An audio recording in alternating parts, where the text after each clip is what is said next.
Hey, all right. Pyong. Pyong. All right, it says we're live. Now I can pull that up over on my phone, do my little live check, which is always, I'm sure that's good for the algorithm.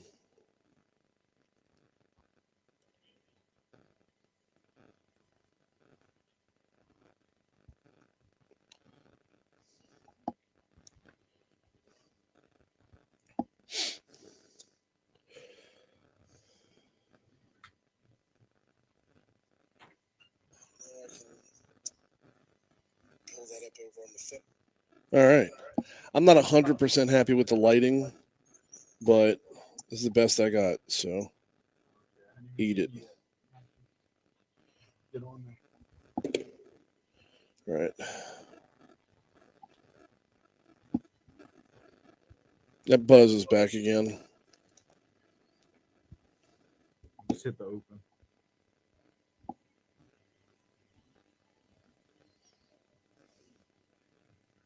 Yeah, hopefully the buzz isn't too much of a distraction. Dude, I barely hear you just now. Oh, crap. Hey, how's now? That's much better. Okay.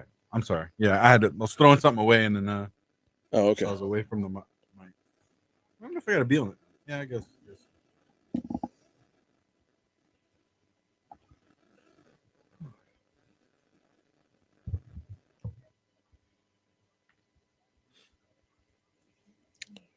How long do we have? You're about to get introduced. Oh, sure. Here's Brian Haldane. Just let me know when you're ready. Okay. And then I'll get you on. Yeah, I'm ready to go. All right. Let's roll. 6:04 at Talk 107.3 FM at WBRP, mornings with Brian Haldane, off and running. Brian here with you. JP back in studio. We've got the show on the road again, y'all. Taking it out there where the content is, and that is what we are doing today. We are live on location at L'Auberge in Lake Charles for the Legisgator Conference. The Legisgator Conference is kind of like a half-day conference that features the cross-pollination of moving business forward in Louisiana with getting some of the policymakers in the same room with those business leaders who want to see things move forward. So the folks at Industry Makes have got us out here. It's going to be a great show. We are ready to rock and roll with you. We're starting off at 77 degrees in downtown Baton Rouge. Meanwhile, over here in Lake Charles, there is like an early morning thunderstorm going on outside right now. So hoping it doesn't affect any of the guest roster if anybody's coming in from out of town, making their way over to L'Auberge for this morning's today's conference overall. All right, we got a long guest list we're going to get to in a little bit. We got a lot of ground to cover. You know how we do when we're on the road. The guest-based segments are hyper-focused on where we are. Everything else is the normal morning show, and with that, this being the normal morning show, let's set up top stories and trending.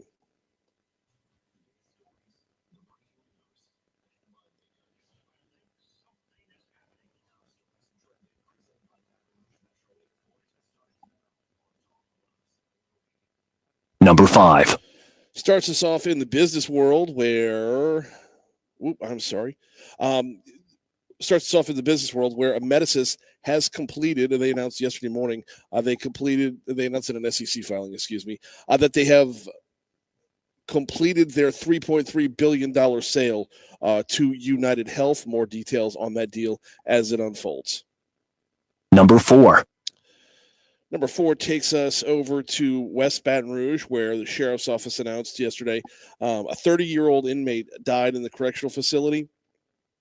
Investigators suspect the death may be related to a drug overdose. According to the West Baton Rouge Sheriff's Office, 3 inmates were found suffering from a medical emergency on Wednesday night. The inmates received on-site medical treatment. 2 inmates recovered, while Jeremy Paul remained unresponsive and was eventually pronounced deceased. Number 3. Can be rolling a little bit slower in between these stories this morning. My apologies, y'all. The Down in New Orleans, a federal appeals court said yesterday that after a legislative district map drawn by Louisiana lawmakers violated provisions of the 1965 Voting Rights Act, it said Louisiana couldn't have an exemption from a permanent nationwide ban against racial discrimination in voting. The Fifth U.S. Circuit Court of Appeals found that in some cases, black people saw their voting strength weakened as legislators spread minority communities across multiple districts. At other times, the legislature resorted to packing large numbers of black people into black majority districts. Anybody who is in the second congressional district knows that, well, that don't fly on a congressional level. Number 2. Out to the tropics, where we are keeping one eye on Aaron, of course. Aaron remains a tropical storm as of this morning. Will likely become a hurricane today. Hurricane today, possibly a major hurricane by Monday.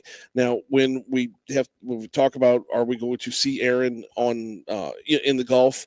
Probably not. Are we going to see Aaron make landfall at all? Maybe not. This, as we learn more and more about it, as you kind of ride things out and wait a little bit, Aaron is going to take a more northward turn, somewhere around being like parallel to the Bahamas. That's when it'll turn north, and probably won't be a problem for. Well, definitely not a problem for us here in Louisiana, but probably not a problem for the rest of the United States either. Number 1. Move-in weekend for first-year LSU Tigers. Yeah, campus is so big, you got to spread this thing out a little bit. First-year LSU Tigers move into the campus today through Sunday. There are more than 20 different on-campus living quarters, buildings, that is. First-year students are required to live on campus. Second year and above will move in August 22nd and 23rd.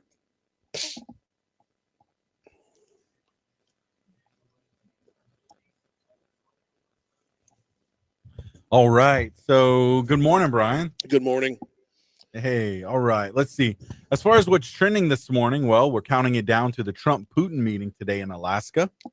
Man, okay, so for the last 2 hours from 4 a.m. until now, I've had it on Talk 107.3 the entire time, getting as much as I could from the Fox News rundown and from America in the Morning. Can't really say I'm super confident that anything's going to come of this. What I can say is, okay, here you go. Bold take. You ready for this? I'm ready. Bold take. Today is going to be Donald Trump's Reykjavik. Rewind history. Back to the Cold War. Reagan walked away from the table at Reykjavik. I have a feeling Donald Trump is ready and almost setting the table to sit down with Putin, make demands. Putin says no. Trump gets up and walks out. Sorry, I should not confuse those two names because they're remarkably different. But at the same time, though, that's where it probably won't happen. It's a long shot. That's why I call it a bold take. It probably won't happen. I will probably be wrong. It'll probably be something a lot more dialed down than that. But if I were throwing a bold take out there, something to look for, kind of like, when you put together like a 10-team parlay on a college football Saturday, it's probably not going to happen, but maybe. But yeah, the possibility. Probably not. It's as good as anyone's guess. Yeah, that's where I'm at. Yes, indeed. And let's see. Is it possible that we could be seeing some stimulus checks in the near future? Possibly, yes. Where did this come from? I know. I saw it pop up. Like an hour ago, maybe. Like a 13. Oh, really? Yeah. No. I'm just scrolling through different news stories this morning, getting ready for the show.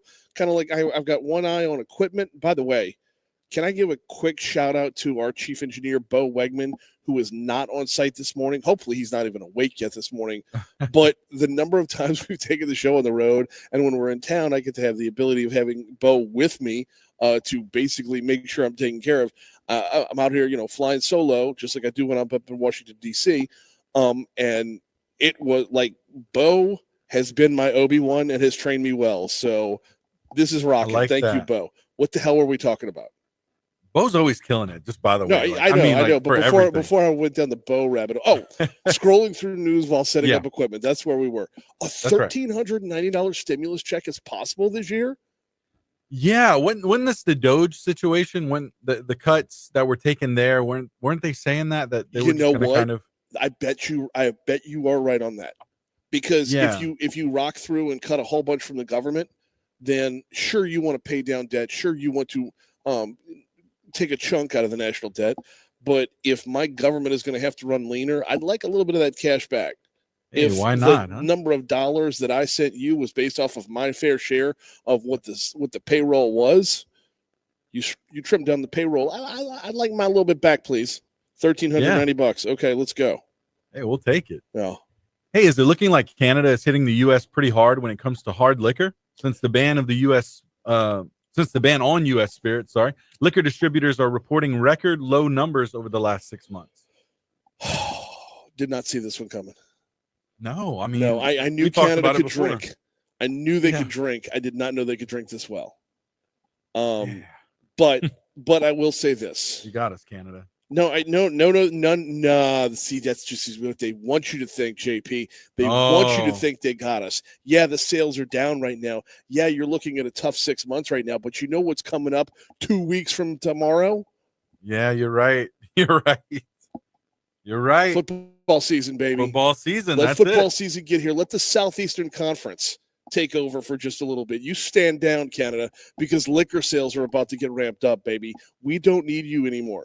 Okay, we'll suffer through the spring, a little bit of the summer as well. But once football season gets here, watch the numbers go back up. Watch the Southeastern Conference alone. Forget the ACC. Forget the Big Ten. The Big Ten's half of Canada anyway, right? Yeah. No, not really. But you know where it's at. Yeah. But yeah, bring it on. Let's in the Southeastern Conference. It just means more. So let's make it mean more, y'all. Let's Yes, give indeed. let's give old Jack Daniels the boost he needs in the revenue. Oh, man.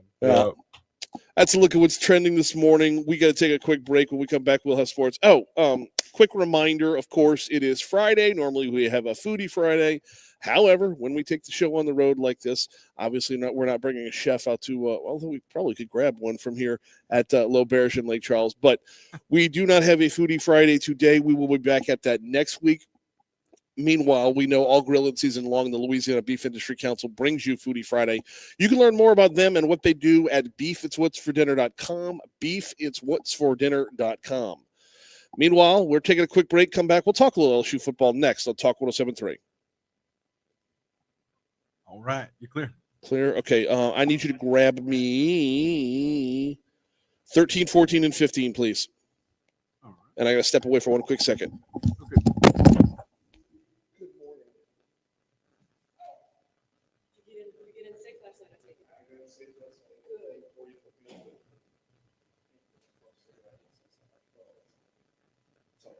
Yeah, got it here this morning. I hope I was set up over there. Once registration takes a little background going on. Yeah, that'd be great. But normally it's kind of empty over here. Yes. Well, and I've done it now, so nothing's going that much. So, yeah.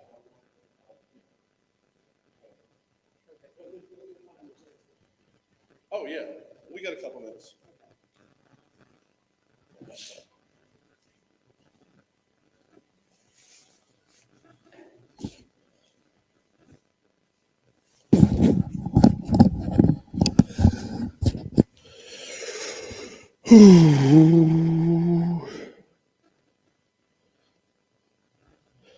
Renee's in the chat this morning. Good morning. I need to share the post here. Let's get it.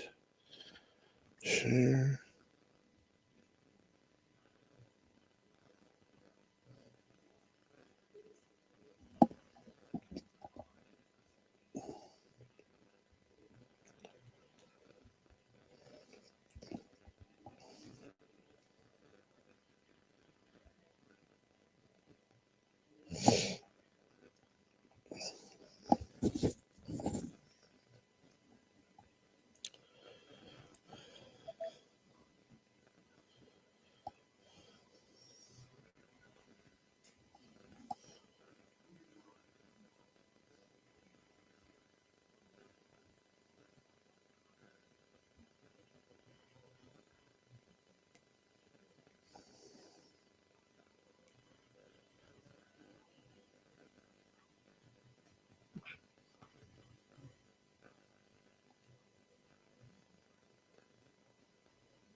Looks like Christy's in this morning as well. Good morning, Boo.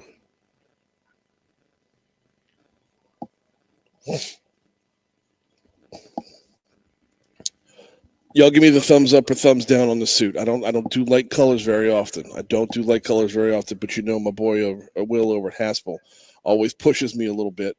So pin cord is the name of it. You can't really see how the pattern on it on the camera, but let me know. Thumbs up, thumbs down. What you think? All right, Brian, ready? Yeah. We are coming back. Let's go. 618 Talk 107.3 FM WBRP. It is sports time, and it's also time for me to open up a clock over here. There we go. Just so I can stay on time as well, since we got a hard break coming up in a minute and a half. It is sports time. LSU continuing to prepare for the upcoming season. Good old Hanny, co-host of Live at Lunch over there on our sister station 104.5 ESPN, talks about some of the challenges specifically on the offensive line. You got to replace 4 linemen. Haney says he expects the starting offensive line to continue to change as the season wears on. Cut 13. I think both guard spots are in play, and I think they're going to remain in play into the regular season. I actually think the kids with the bigger upside are on the second unit right now. I think the tackles are fine. They just haven't played very much. That offense, the offense has struggled with establishing a run game. Actually, the past 2 seasons, that has been an issue. Sophomore Juwan Johnson's taking snaps at quarterback, running back, and wide receiver. Haney believes he could be a bridge to LSU's run game woes. Well, they've got some fabulous toys to work with, okay? We're seeing Juwan Johnson now in the backfield, okay? When we started camp, it was, is he going to redshirt or not? I think that ship has sailed. And you can do all kinds of things with him.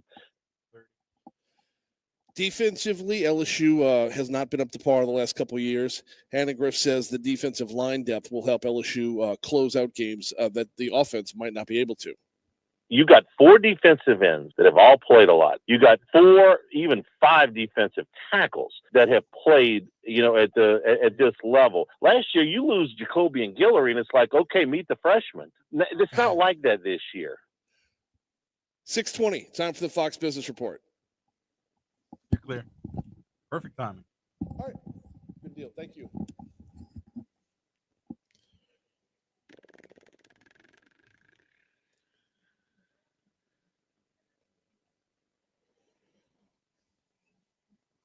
I got to turn this light down. It's too much.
Hey, are you doing traffic?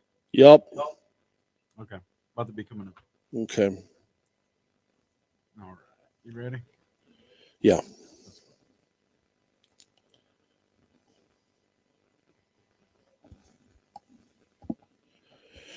Time to head back to the Talk 107.3 Traffic Center, see what we got going on this morning. It's actually looking a lot better this morning than it was at the same time yesterday morning, where we had all kinds of delays. First thing we want to report, as we do most mornings, you're going to see a little bit of volume on 12 westbound, just past the Range Avenue on ramp. It's nothing. It's just a couple of other people are out on the interstate with you this morning. 10 westbound coming in from Ascension Parish, we're looking good there. 10 eastbound coming in from West Baton Rouge Parish is also looking good, as is I-110. Surface streets, there's nothing to report accident-wise within Baton Rouge, but up in Zachary, there's an accident that's being worked by the Sheriff's Office, Slaughter Highway at Port Hudson Pride Road. That is being reported right now, as is over on the west side in Port Allen. Nope, that's cleared up. Never mind, that one's gone. So that's really the only blip on the radar right now, and that's your look at traffic from the Talk 107.3 Traffic Center. Clear.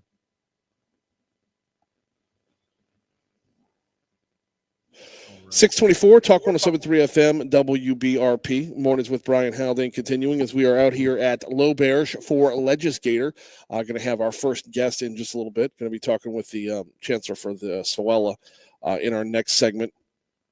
Just kind of give you a little bit more of the rundown. Let's do that right now, shall we? I apologize, y'all. I've got everything coming to me on one laptop this morning, so I've got to toggle between all of it. So let's roll with that. Swella's Chancellor's coming up. We're going to talk a little bit about some grants coming their way. 7:15, we're going to talk with Dr. Schechter. He's a petroleum engineer. That one's actually going to be coming back to you, JP. He's going to be calling into the studio. Brett Guyman, State Representative Brett Guyman, can be coming on at 7:35. We'll be talking about the recap of the last legislative session there. In the 8 o'clock hour, Buck Vandersteen is the CEO of the Louisiana Forestry Association. What does carbon sequestration mean for the revitalization of Louisiana's forestry industry? We'll wrap up our guest list at 8:35. Michael Altag from Capture Point Energy also talking about carbon sequestration there as well. So that is the rundown as it stands right now. And we will be in and out of Legisgator coverage throughout the morning.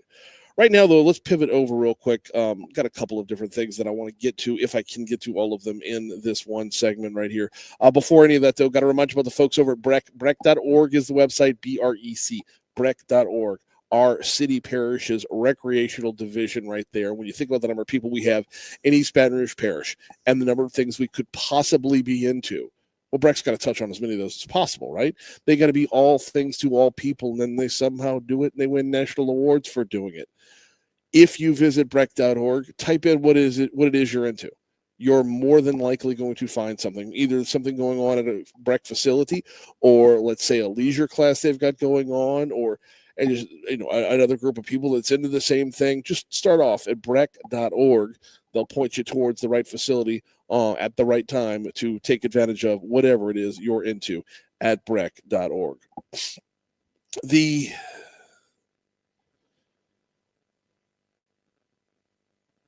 One of the things that I wanted to take a look at this morning is a story that the Advocate had, highlighting a move being made over in St. Helena Parish. I'll read you this part of the story real quick. The school district with the lowest teacher pay rates in the Baton Rouge region is issuing new employee stipends. St. Helena Parish School District Superintendent Kelly Joseph made the announcement of stipends for all school employees at their Thursday school board meeting. The one-time stipend amounts will be determined by years of service in the school district and will be funded by a previous budget surplus. Those amounts will range from anywhere from $1,000 to $7,000. The purpose of the longevity and retention stipend is to recognize and reward dedication, loyalty, and long-term commitment of all St. Helena Parish School District employees, Joseph said. Back to their overall pay, St. Helena Parish Public Schools have the lowest starting teacher pay rate in the greater Baton Rouge region at $43,000. That includes a new $2,000 state stipend as well. So let's say you're in the max of that, the 43 plus a 7, right? If you're in the max of that, if you are a teacher, do you look at something like this and say, I'll take what I can get? I'll take what I can get. We know y'all are trying. I'll take what I can get. Or do you look at something like this and say, you were able to find this amount of money this year? Why can't that happen every year and we can call a stipend a raise?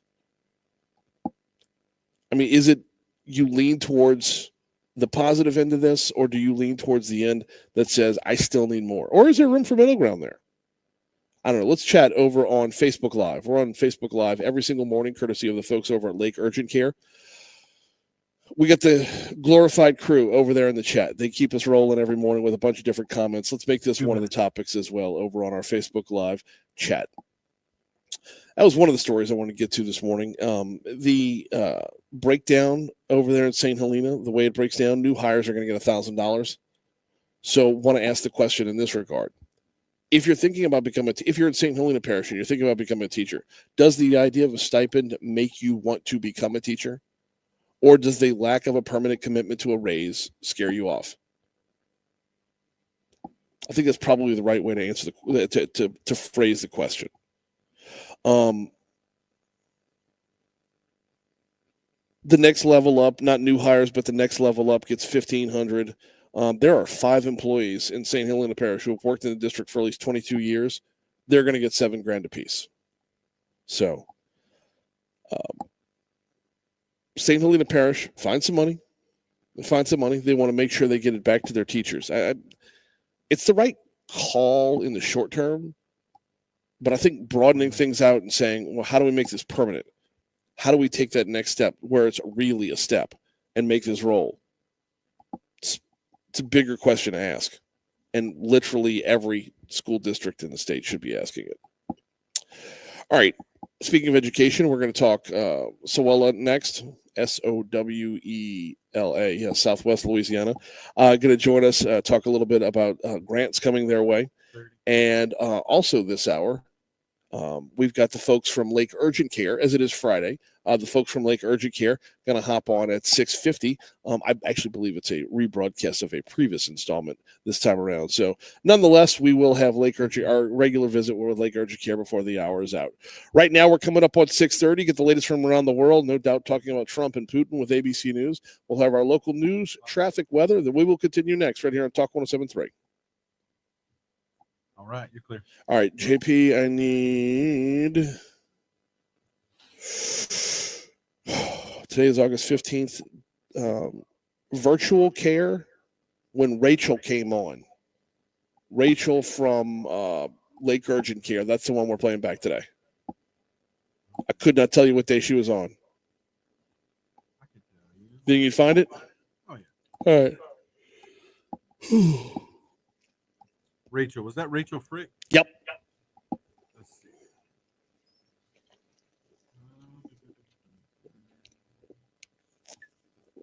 Oh. I don't think 2 Red Bulls would be enough this morning. Sure. Oh. When's the last time she was on? Around May? Probably.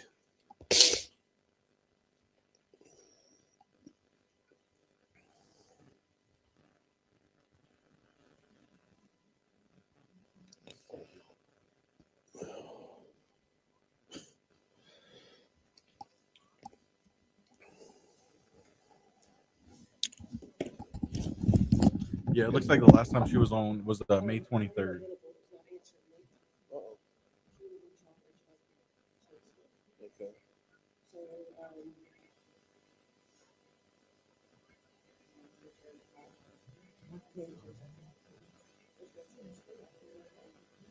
Last thing I heard from Darlene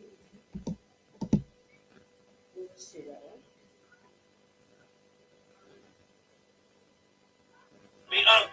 Oop, sorry. I wonder if the storm has anything to do with that, because it was pouring out there. It was. I don't know if it stopped already. Hey, Brian.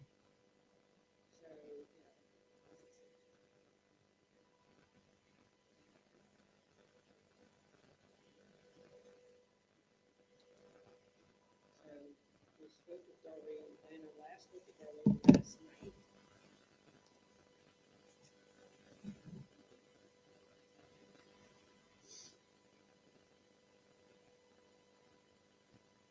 At 9:30. Okay. And everything was good to go then. She said she asked, Darlene asked questions that the chancellor will be asked. And I said, it's a friendly interview. You're going to have a list of questions. It's an opportunity for the chancellor to talk about some exciting things on the CRA. Brian will have a discussion with him before to discuss highlights. And then when I told Darlene that Exxon had just announced $75,000 donation to the Oakdale campus of Sorrel, if you wanted to highlight that. So, did you have something else at 6:35 that you could plug? I mean, I could cover a news story and just do another. I have a couple segments kind of in the bag. Good. Okay. I know they had a dinner last night in the chancellor. Yeah. Oh yeah, I got in last night and kind of scouted out the area to see where I was going to be. I hope nobody minds me dragging this over here. They're not going to be up and running before I'm done.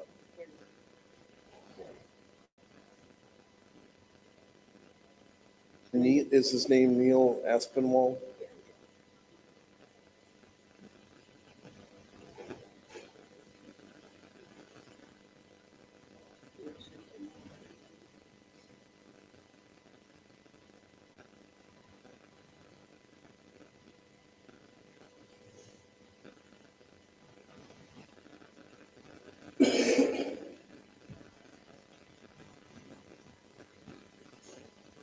Morning. Good morning.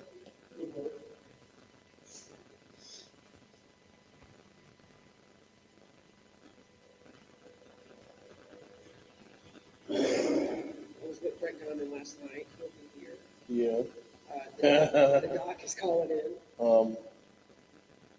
Brett's very anti-carbon sequestration. And so I'm what and what with solar. I can take it or leave it. It's yeah.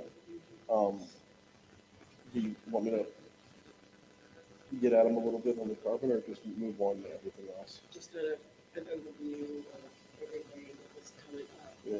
Kind of, yeah, it was excellent. Stephanie, you know, people are going to be, Hey, Brian. it's his district. He's in it. Yeah.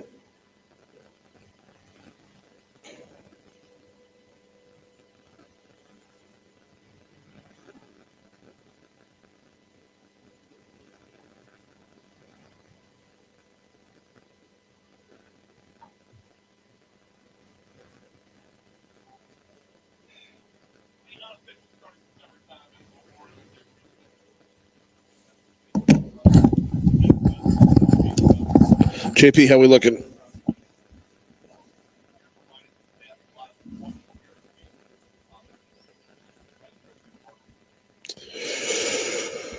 Hey, Brian. Yo, how we looking? Hey, we're looking good. So I do have the Rachel interview. Do you want me to just bump to it or? At 6:52, yes. Just bump right into it, and I'll stand down for about 10 minutes. Okay. All right? 6:52. Okay. I just wanted to make sure it Yeah, wasn't yeah. this segment. No, coming out of your money now. Gotcha. And we need to make Well, we're- sure that we have the right lineup of commercials going into your money now, so we can meet it on time. Yeah. Let me look at. Yeah. Right now we're in weather. And I need you to grab 4, 5, and 6 if my guest doesn't show here. All right. I'll have it on. I'll have it just in case.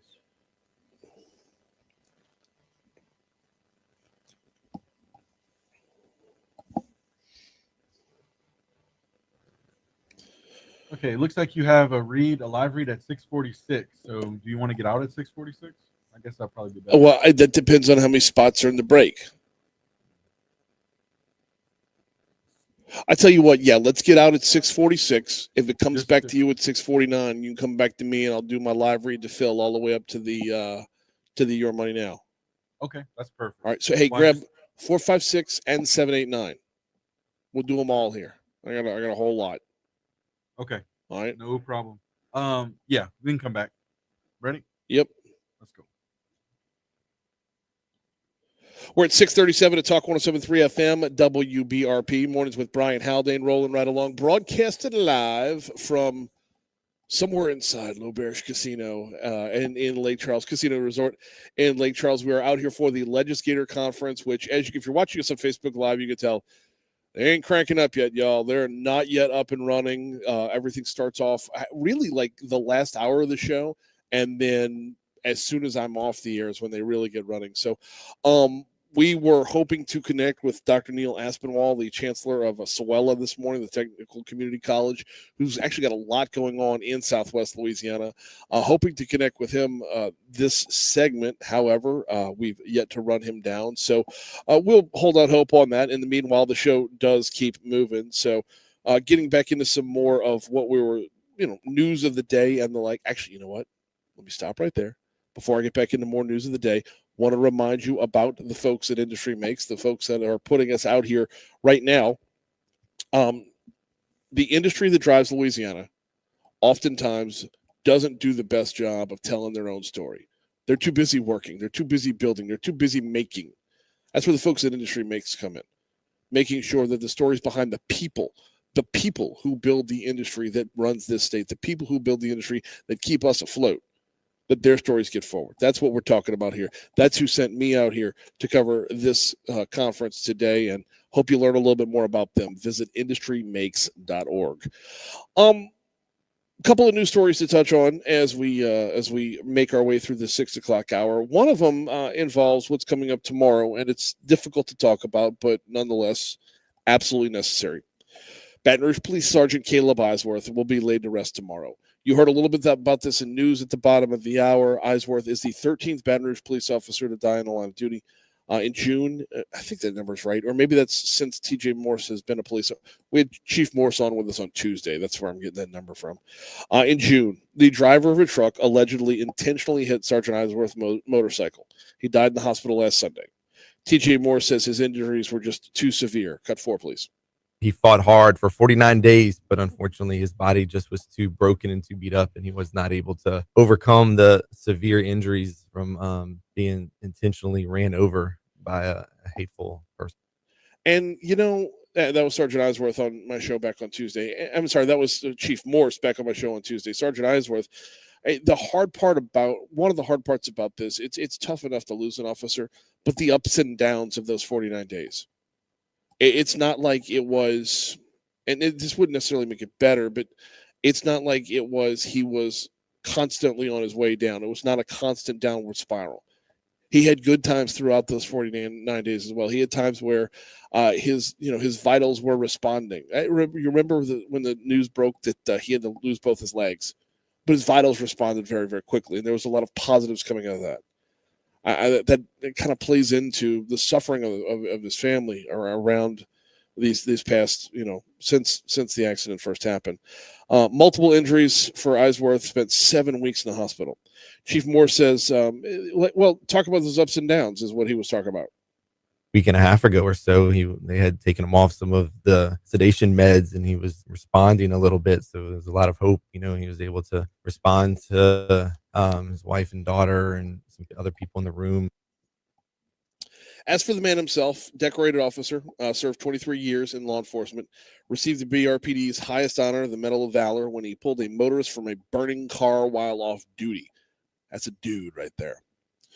Morse says Eisworth was the number of acts of heroism along the way.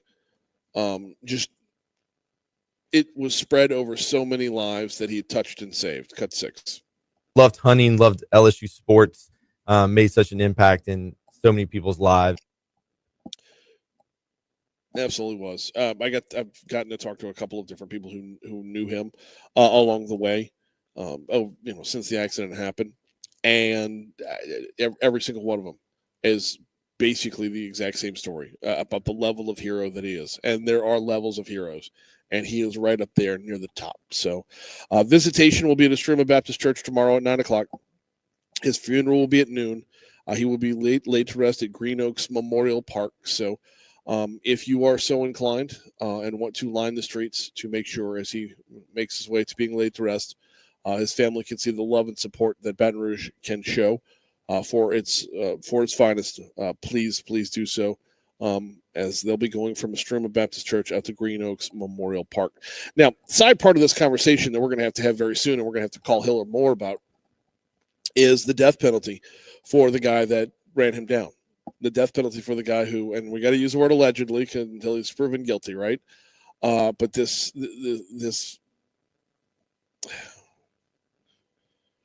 I'm trying to think of the right word to describe this person. It just, the absolute hatred for law enforcement that is in the rhetoric that this guy has shared in the past. It was intentional. It was absolutely meant to do exactly what it did. And our district attorney, who is normally very, very much a pragmatist when it comes to the death penalty, is seeking the death penalty on this one. So this has crossed a threshold. This is something that is going to garner more attention.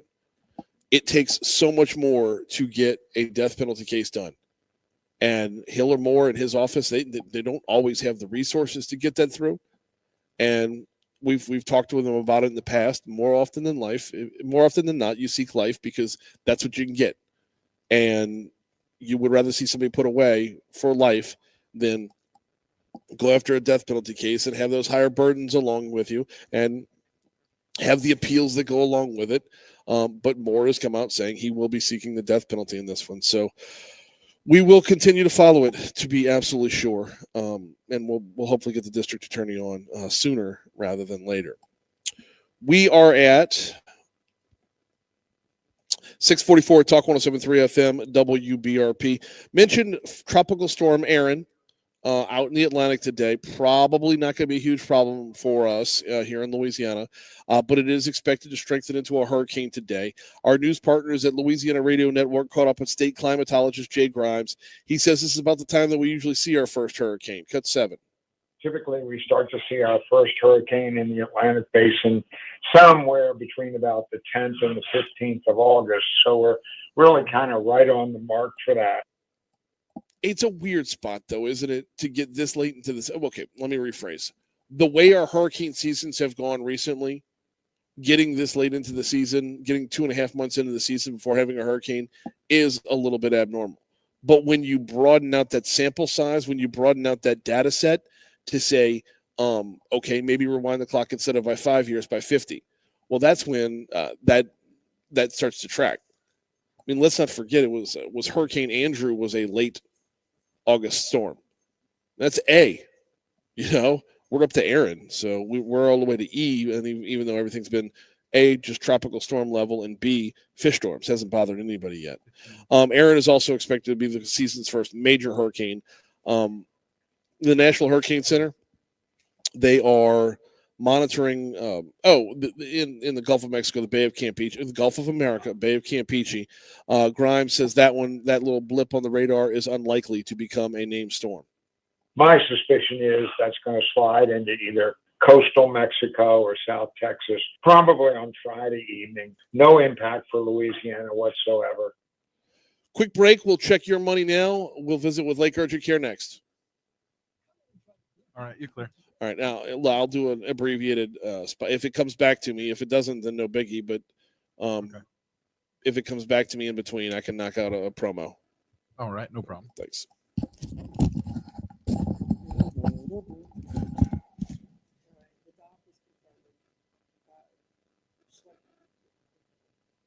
Schechter? Yeah. Yep. Do you know his first name?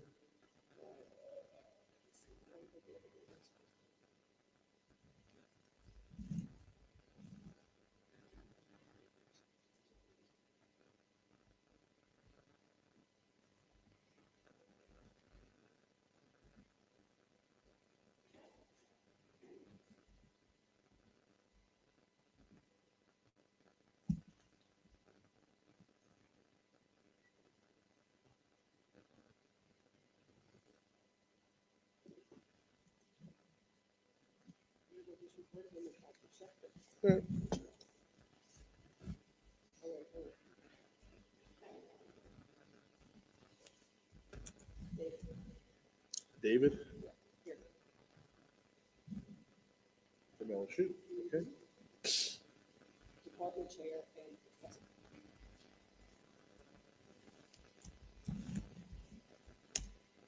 Okay, remember we had that segment from 8:15 to 8:30 still open? If we reconnect with Soella, we can plug him in right there. Okay.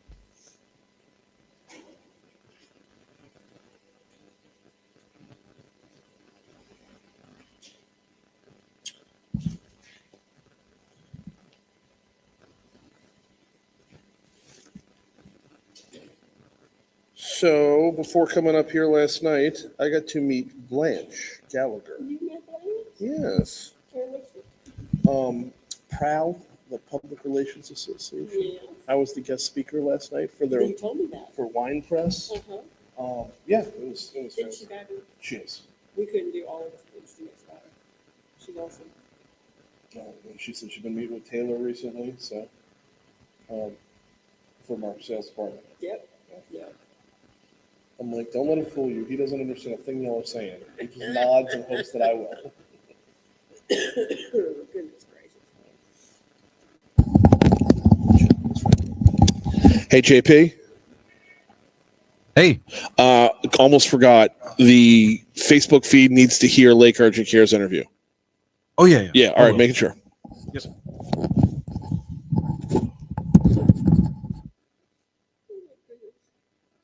Don't start. Hey, Brian. I'll do it too. Hey, Brian. Hey, Brian. Petroleum engineering. So that he's hosting a CCS. Oh, Brian. Or workshop in the fall. I had dinner with Greg Upton last night. So I told him that if we had a spot open, I'd pull him in. He was willing to. Okay, well, I mean, if we don't connect with Soella at 8:15, that would be Mm-hmm. when I got here last night, I ran into Anna Johnson, Yeah. and she said she saw you, Diamond, Upton. No, Greg Bowser was somewhere around. And she at some point last night she saw Guyman with Upton and Bowser. Oh. She's like, Brian, the first question you have to ask him is, why does he hate? Why does he hate industry in Louisiana? Yeah. I'm not asking that. I'm not asking. You can get away with that shit. I can't. Yeah. He, what was Bowser doing here? I don't know. He could be enjoying retirement, huh? I know. Well, I would like to see him. I mean, he's still technically, on the payroll. Yeah. So. Check. 7:15 or 7:45. Yeah, I'm gonna keep him until 30 though. Okay, good.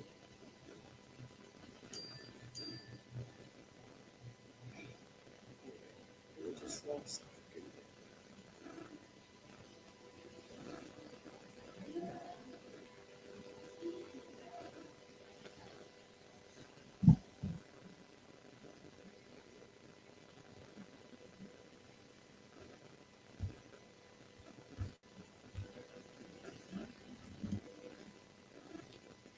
So capture point will not allow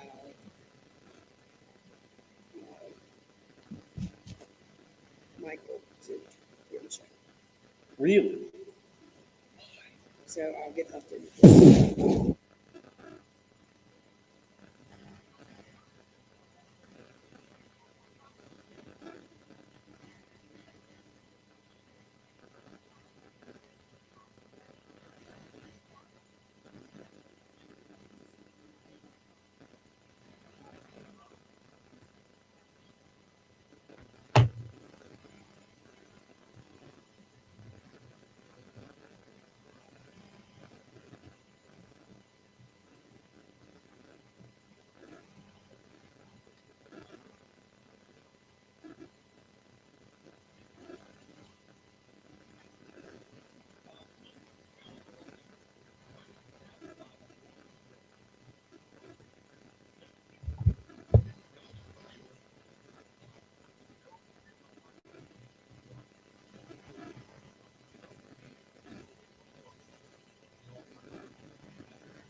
JP, they're asking what happened to the sound. Not sure. Nothing changed. Okay. Yeah, it's still in program 4. I didn't change anything. No, you're It good. went out.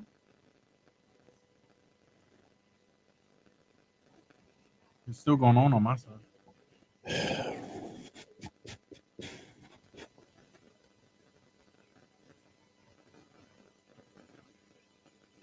Do you have Facebook open?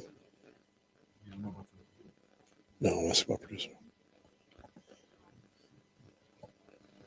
Yeah, I got Facebook open and I don't have any sound. Except, Should it be offline? wait a second. Hang on. Let me restart the whole damn thing.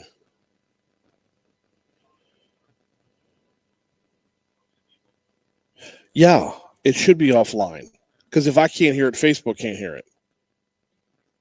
To qualify for the pro, or do they need to qualify for the program? There you We're go, currently Facebook. enrolling We'll get the adults last 2 18 minutes and up who strong. have a BMI of 25 or more. Oh, If you're you know what I'm unsure so whether used you because qualify usually Yeah. or when it's can in You're walk used to you studio, through feed. the screening We'll process talk about during this your during the initial break. I don't want to step on consultation. Rachel It's anymore. fast, easy, and informative. You can visit www.lakeurgentcare.com, or you can give one of our clinics a call, of course, or you can visit us on social media as well. All right, the BMI is pretty easy to attain score right there. I mean, the parameters are pretty well set. There's not a whole lot left to question here, but that kind of sets us up for where we're going next, Rachel.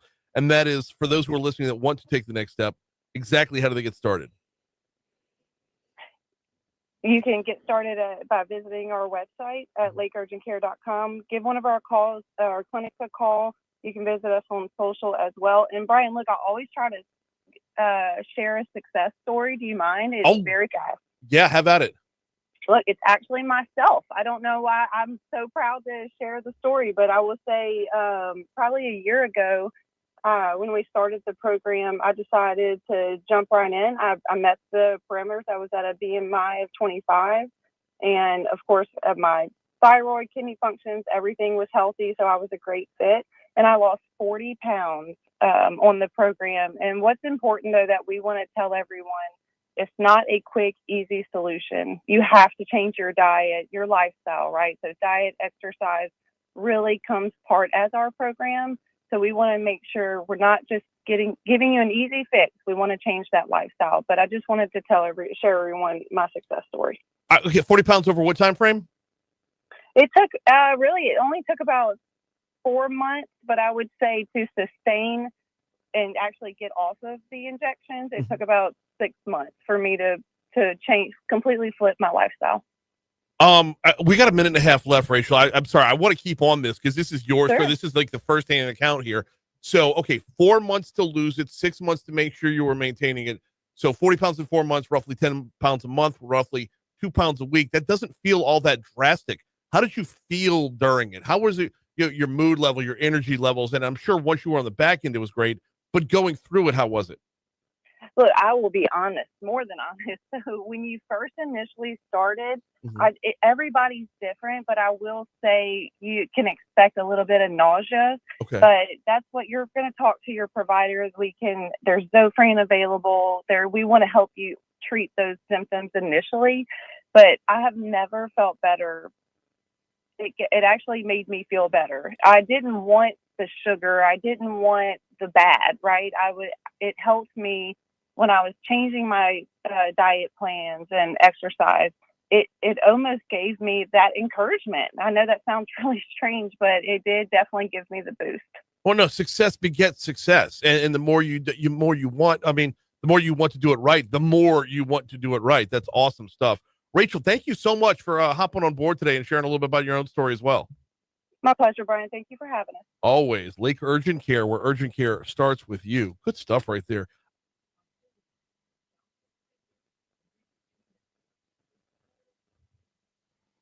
All right, Brian, we're out of it. Okay. My apologies, Facebook. That was... No, my apologies. Yeah, Facebook. no. It was JP's fault. 100% JP's fault. It really is. Honestly, no. Hang on. Let me jump on the grenade for you. The second that I didn't hear it coming through my headphones, I should have said something. because if I can't hear it, they can't hear it. We got to remember that when we're on the road, when I'm on the road, because I'm gonna be on the road like 4 more times this year, and that's And I know only that's as of now. Yeah, and I had it in program 4, and I was thinking, well, he probably doesn't want to hear it. So I guess that's why I was thinking, like, Yeah, oh, like I didn't want to hear it, but Facebook needed to because That's true, yeah. that's part of the deal with Lake. In fact, they sponsor all the on-demand and online stuff. Yeah, I've still got, as far as being on the road is concerned, I've still got Lobby's Workers' Comp Conference, which I know I'm a total nerd, but that was awesome last year. Got LTA's Travel Summit coming up in 2 weeks, and then I forget what the other two are, but we're out and about.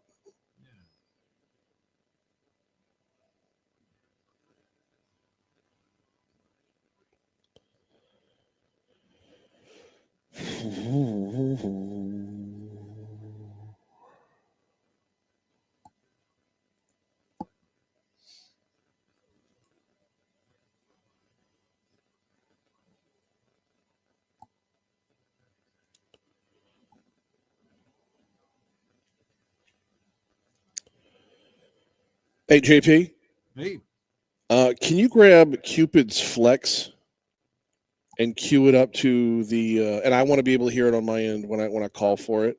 Okay. And cue it up to the chorus, or just cue it up anywhere that it's recognizable. It can be at the chorus or at the slide to the right.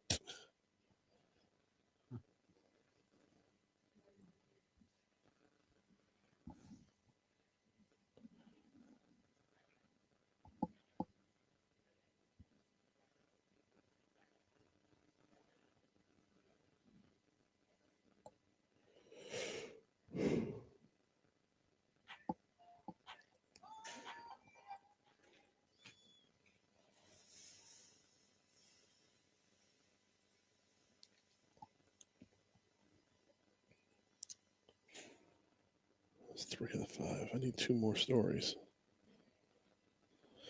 I hope this is the right one.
All right, ready?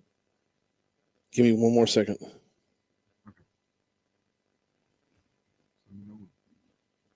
Yeah, here we go. 7:05 at Talk 107.3 FM at WBRP. Mornings with Brian Haldane rolling right along. Hour 2 coming your way right now. Brian here with you. JP back home in studio. Why am I not in studio? Well, I'm in Lake Charles, Louisiana. I am at the Low Bearish Casino Resort for the Legisgator Conference, and we're looking forward to the next 2 hours being just jam-packed with content from said conference. Y'all, Legisgator is a great meeting where business leaders throughout Louisiana come to, it's conference in the morning and then a big luncheon where business leaders in Louisiana can get together with some policymakers, some influencers, and those who kind of help shape where this state is headed on the business front. It's a fantastic get together, and hopefully we could dive in a little more of the behind the scenes of it as the morning wears on. But right now we're going to start off the second hour. Oh, you know what? Hey, JP. Hey. Before we really get rolling into the second hour, I got to tell you, man, there's a thing about being in a casino, right? There's not that many places in the world where like you walk into a room at 4:45 in the morning. Like 4:45, everybody should be asleep, right? Everyone, like nobody should be functioning. The last thing you expect when you open the front door to a building at 4:45 in the morning is to hear Cupid's Flex, like right. You know the song, I'm talking about, right? Okay. Yeah. You got a little bit for me? I got a little bit. Hit me up. Go ahead. So sexy. No, right in my face. 4:45 a.m. 4:45 a.m. So I haven't had coffee. I haven't had my Red Bull. I'm barely awake. I drove up here through rain last night. Crash, when you're trying to crash in bed that's not yours. Slide to the left, right foot, left foot, then turn with it. I'm not ready for that at 4:45 in the morning. They've been out all night. I know. You get people like walking out as I'm walking in.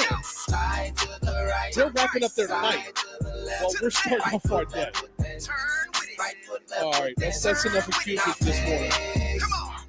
Oh my goodness gracious! That's just what smacked me in the face right as I walked through the front door. So now I'm pumped up. No, I know, right? It took him forever to come out with that second song.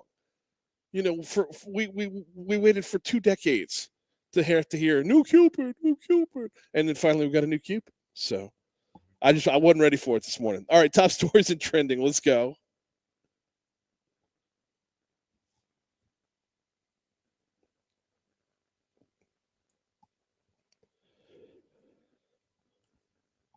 Number 5.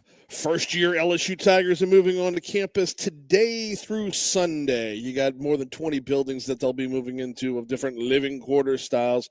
Now, this is, by the way, like I said, first-year Tigers. LSU is kind of a behemoth. It takes a while for everybody to get on campus, so they stagger it out. First-year Tigers, freshmen, I guess would be the other word for them, today through Sunday. Coming up on August 22nd and 23rd, is when you will have second year and above. The reason they select this first weekend just for the freshmen is freshmen are required to live on campus.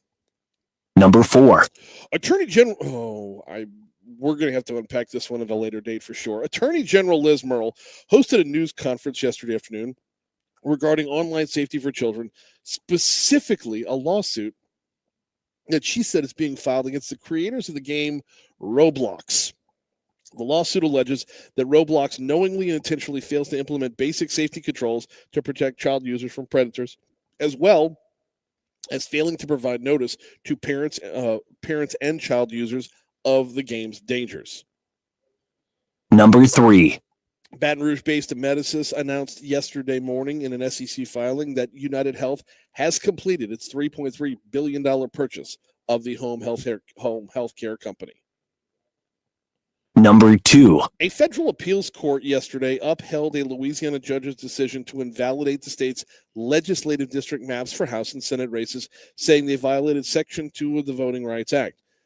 But the current maps will stay in place at least until the U.S. Supreme Court initials their ruling in Louisiana versus Calais, a separate but similar case disputing the state's congressional voting districts. The ruling in that case could broadly change the legal precedents for redistricting lawsuits. Number 1. Out to the tropics for number 1, and that would be talking about Tropical Storm Aaron, which does remain a tropical storm as we start off this morning. However, Aaron is expected to become a hurricane before the day is out. Should be a hurricane, I guess with either the 10 a.m. or 1 p.m. numbers. Aaron is not expected to be a problem for us, but is the first, should be the first actual hurricane of the 2025 hurricane season, and will likely become a major hurricane sometime around midday on Sunday, but will also likely remain out in the Atlantic. Meanwhile, over in the Gulf of America in the Bay of Campeche, there is a disturbance, a system that is a disturbance that's now showing closer to a 40% chance of becoming a named storm. However, it doesn't look like it's going to be a thing. It looks like it's going to make landfall before reaching that level. So while it's showing a 40% right now, that will likely dissipate as the day wears on.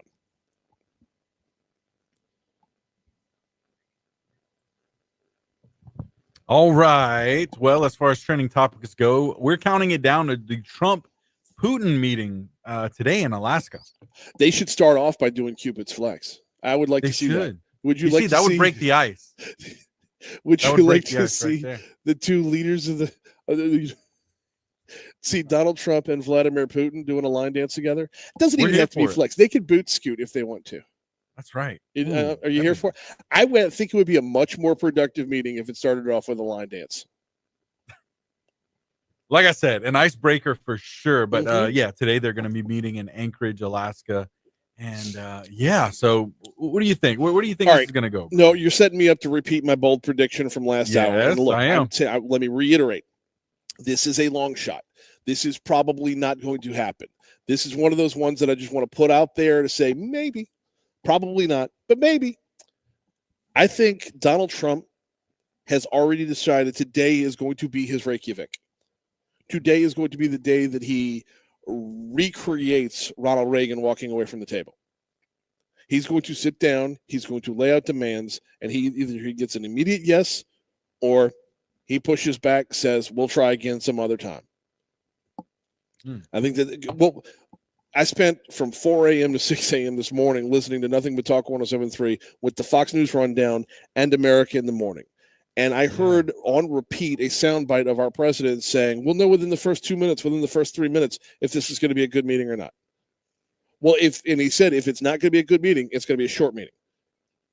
So if you know going in, that he knows going in, that it's either going to be something really, really good or something really, really short, why wouldn't you set this up to be that Reagan-esque moment, that Reykjavik moment?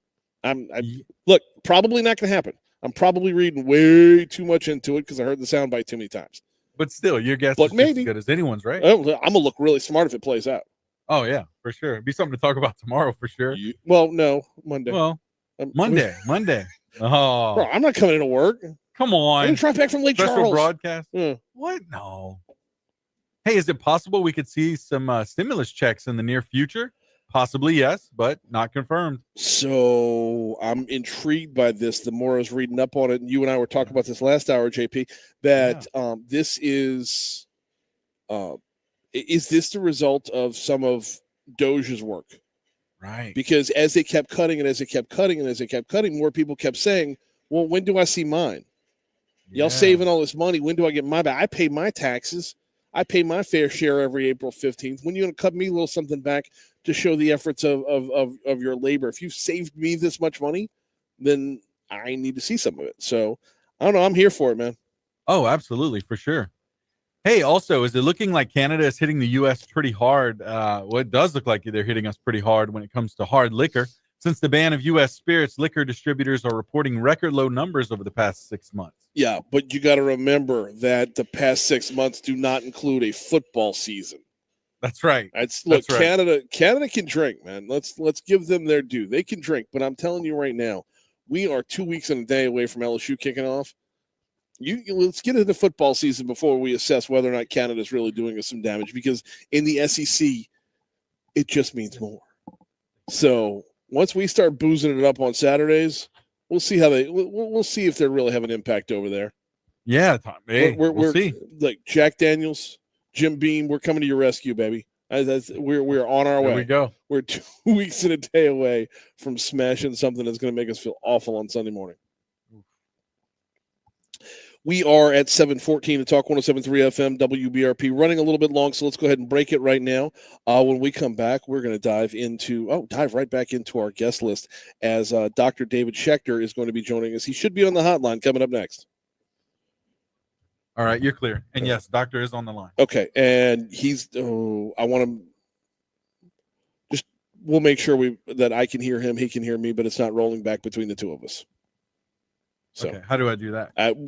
We've got to do it live. So, okay, yeah.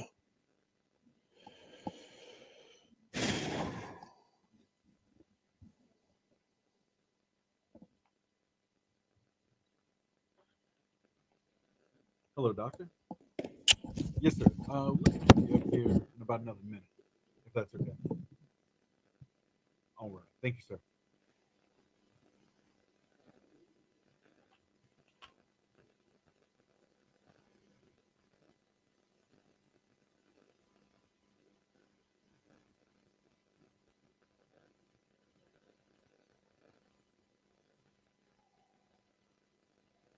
All right, Brian, and this is Doctor Who.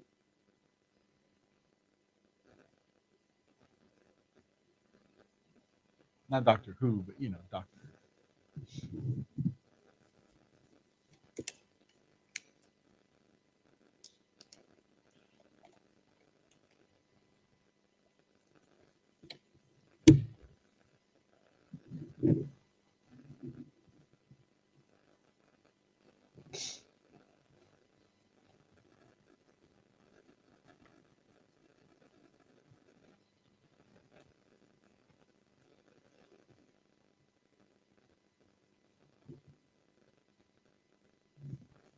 What? Oh.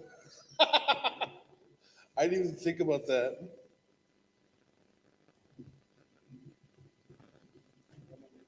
Morning.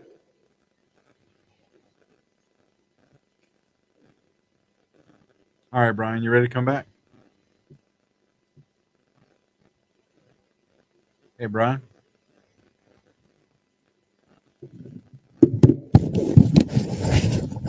Hey, Brian.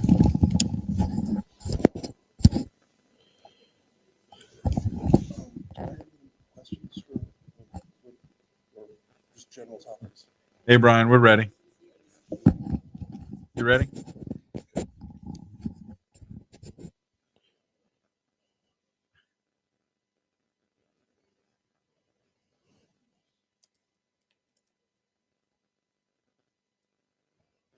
Hey, Brian, you ready? Yep.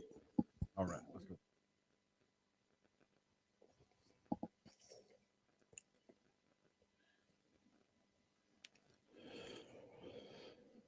Rolling over to 718 to talk 107.3 FM WBRP. Mornings with Brian Haldane, rolling right along. Time to hit the hotline as we are back to our guest list. We want to welcome in Dr. David Schechter, named the new petroleum engineer chair over at LSU. How are you, sir? Good morning, Brian. JP, how are you doing? Doing very, very well. I say just named. It was almost, you've been in the gig for about a year now over there, right? About a year. August 19th will be the first anniversary. All right. So looking forward to next. See, we got so much to look forward to. With it's not just football season around the corner. We're doing all kinds of things.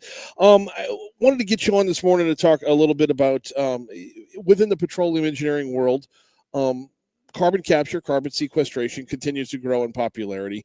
Can you give us an overview from like the inside of LSU's College of Engineering about how much emphasis is being put on this one area when there's just so much ground to cover? There is a tremendous amount of emphasis being put on carbon capture in our department right now. We're actually drilling a well on campus. Are you aware of that? We're going to drill a well out at our PERT facility, which is next to the baseball field. Yep. And that well is going to be a vertical flow loop where we're injecting CO2 into the well, and we're doing all kinds of research with that. And in addition to that, we're partnering with a company that has a CO2 facility that is in Livingston, that they're current EOR enhanced oil recovery floods. So we're doing a lot of research in that area.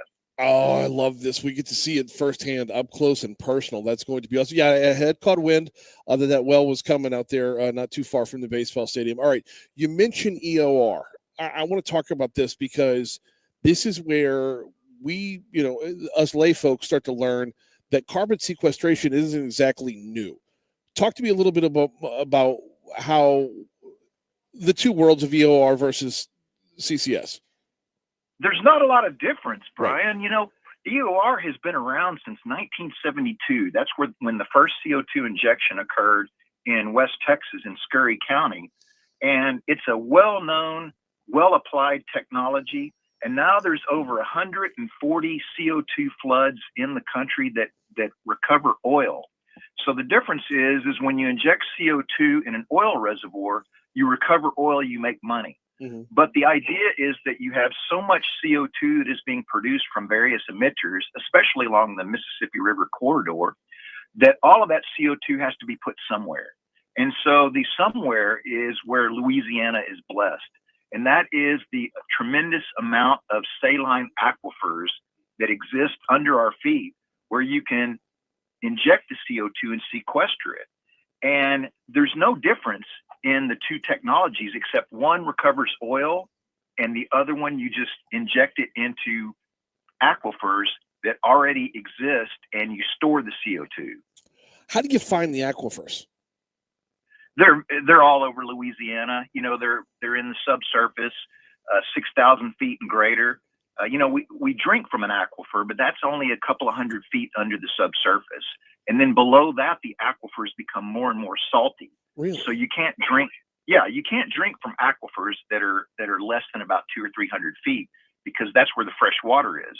We are injecting CO2, at least planned for carbon capture, in aquifers that are 8, 9, 10,000 feet deep, 2 miles under the subsurface. Those are very salty aquifers, and the very rock that has prevented oil and gas from migrating to the surface over geologic time are the same seals that will prevent CO2 from rising to the surface. So this is a well-known, well-established technology for enhanced oil recovery. We're just applying it in a different flavor for carbon capture. Okay, so I'm glad you mentioned that part about not bubbling back up to the surface, because it's an important reminder, and I know we've covered it on the show a lot, but I feel like it can't be repeated enough. The pressure underneath the ground and the geological structure underneath the ground keeps it down there, but so does the state of the CO2. Talk to me a little bit about the state that it's in when it's pumped down there. Well, CO2 is a fascinating chemical. It goes what we refer to as supercritical at around 1100 psi and about 90 degrees Fahrenheit, which is where most reservoirs are above that temperature and pressure. And what it means by supercritical is it's not a liquid and it's not a gas. It's sort of a blend between the two. And so it basically has the density of a liquid. Even though you think of CO2 as a gas or a vapor, right, when you compress it, it has the density of a liquid. So when you send it down into the reservoir, whether it's an oil reservoir or whether it's an aquifer, it's in a dense phase. And so that you can inject a lot of molecules per amount of horsepower you use in order to inject it. So it's stored in a supercritical state at a high density. Is there a way for us to experience it in that supercritical state before it's pumped down there? Because I think this is one where, like, I'm a visual learner, Doc. I'm a visual learner. So if I could see something, put my hands on something, I think I would grasp it a lot better. That idea of a supercritical state where it's neither a liquid nor a gas, but some kind of mesh in between. It's like, I feel like I would get to know it a lot better if I could visibly see it. Well, let me explain it to you. And there are many videos out there. We do this in the lab all the time. And that is that if you have a pressure cell, you'll have a liquid in the bottom of the cell, and then you'll have an interface with a vapor above it. Just like water. You have water in a container, it's liquid, but there is water vapor residing above that water. Mm-hmm. So when you start to compress it, then you get to the critical pressure and it all blends into one. And so what it does is it fills the cell and it swirls around in the cell so it looks like a vapor, but it's got the density of a liquid. So it's got the density of a liquid, but the viscosity of a vapor. And so that's why it's not really a liquid or a vapor. It's called supercritical CO2. What does it look like? It just fills the cell up. Okay. You know, instead of being a liquid that would sit at the bottom by gravity, it just fills the cell up and swirls around. Well, I just mean visually. I just mean like visually. Does it like alter? Like I'm sure it's still transparent, but does it like alter? The perception around it. Yeah. No, it's transparent. It's just like a transparent fluid. Okay. I know it's such a rudimentary out of left field question, but no, it's not. Like I said, as a visual learner, it's just I want to physically put eyes on it.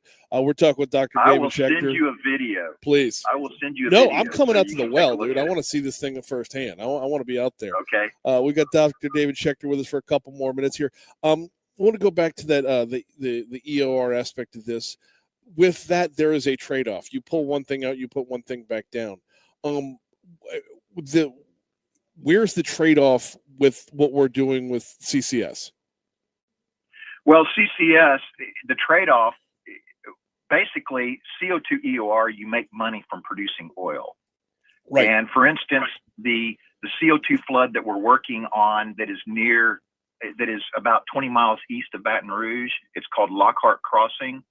in that particular case, you've injected over 20 million tons of CO2 since about 20 years. Mm-hmm. And about 20% of that CO2 actually stays in the ground, but the rest is recycled along with oil and gas produced at the surface. Okay. So that oil is sold and you make money off of that oil. Right. But in carbon capture, you're relying on 45Q tax credits. And now the government has made parity between the tax credits you get for carbon capture and the tax credits you get for enhanced oil recovery. And that's where the beauty of this starts to work in. Not only is this state a great state for carbon capture and sequestration, but it's also a great state for enhanced oil recovery.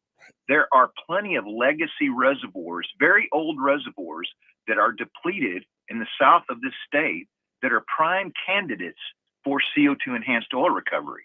And so that's part of my mission, is to bring that CO2 for enhanced oil recovery in addition to using it for carbon capture and storage.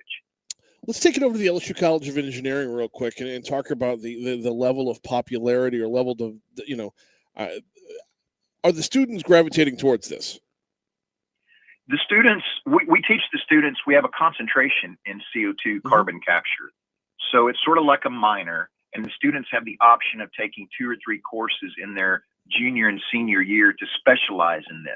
But generally speaking, the jobs are in the oil and gas market right now. Okay. Think of carbon capture as Bitcoin in 2010. It's just starting to catch hold. Carbon capture is done across the world, and the U.S. is trying to lead the way, and Louisiana should be leading the way for the U.S. But eventually, this will catch on, and it will be a very important technology that will bring a lot of revenue to the state. So this is an important technology at the bottom line, the business bottom line for the state of Louisiana. Not only carbon capture, but CO2 EOR. And in the department, we're very much focused on this. I got to ask about the tax credits into this, because I feel like there's room for the demand of carbon, the demand of CCS to grow to the point of where, is it a sustainable industry without tax credits? And not right now, but like 10 years in the future. It certainly could be. Okay. Now, it absolutely needs the tax credits in order to launch this industry. But like I said, we're just in the very early stages of this becoming a technology that eventually will turn into a money-making, profitable thing. But right now, it does need the 45Q tax credits in order to launch this technology, not only in this state, but in the rest of the U.S. And by the way, there are Class 6 permits in order to do injection in CCS. Oh, yeah. And in the state of Louisiana, there are about 102 permit applications pending. That is double the amount of the closest 2 states, which are California and Texas. Mm-hmm. So that just shows you the geology this state has been blessed with in order to do this. And so this will eventually bring jobs. It will bring revenue to the state. It's a win-win for everybody. My biggest question right now, we got less than a minute to go, so we might have to have you back on to pick up this conversation again. My question is, as we concentrate more on CCS, when does that get back into it? When does usage become a bigger part of the equation? Because to me, that's where the profitability will really be on its own. Well, in my world, the usage is enhanced oil recovery. And like I said, there are over 130 reservoirs in the south of the state that are amenable to enhanced oil recovery, and delivering that CO2 there is the big challenge. But if there is a partnership between the state, the federal government, local authorities, the university, and the operators of these fields, eventually we can bring CO2 EOR to make it a very profitable business and rejuvenate Louisiana's oil and gas business. Now, if you're referring specifically to utilization, yes. Remember, CO2 is a very stable molecule. It's a result of combustion. And so to reverse CO2 into something you can use is a very energy intensive process. Now, we do have research in the chemical engineering department at LSU in order to turn that molecule into something useful, basically. But that's where all of this research leads. But generally speaking, the amount of CO2 that is emitted in this country and worldwide far outweighs the amount that can be utilized in order to create some other product. And so eventually we have to store it. And that's the bottom line. No, absolutely. And yeah, the addendum of for now. The addendum of for now is where we're at. He's Dr. David Schechter. I appreciate a couple minutes this morning. Thank you so much. Brian, love being on. Thank you so much. And looking forward to the next one. Absolutely. 731, Talk 107.3 FM. We blew right past ABC News. Let me sum up ABC News for you. Donald Trump and Vladimir Putin are set to meet. All right. Local news, traffic, weather. State Representative Brett Kyman's next.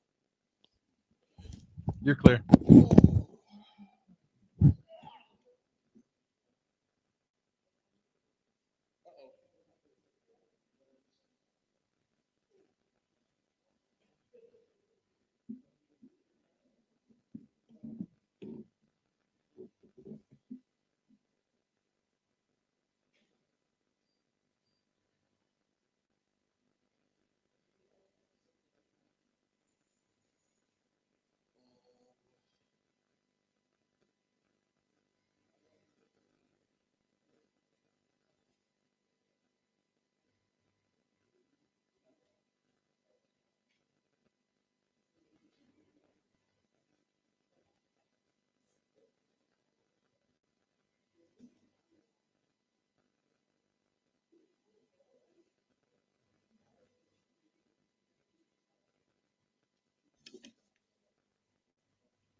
You all ready?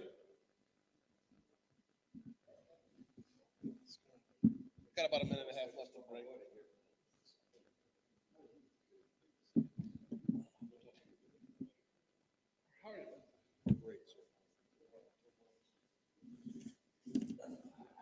So we're visibly.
All right, Brian, we're coming out of weather.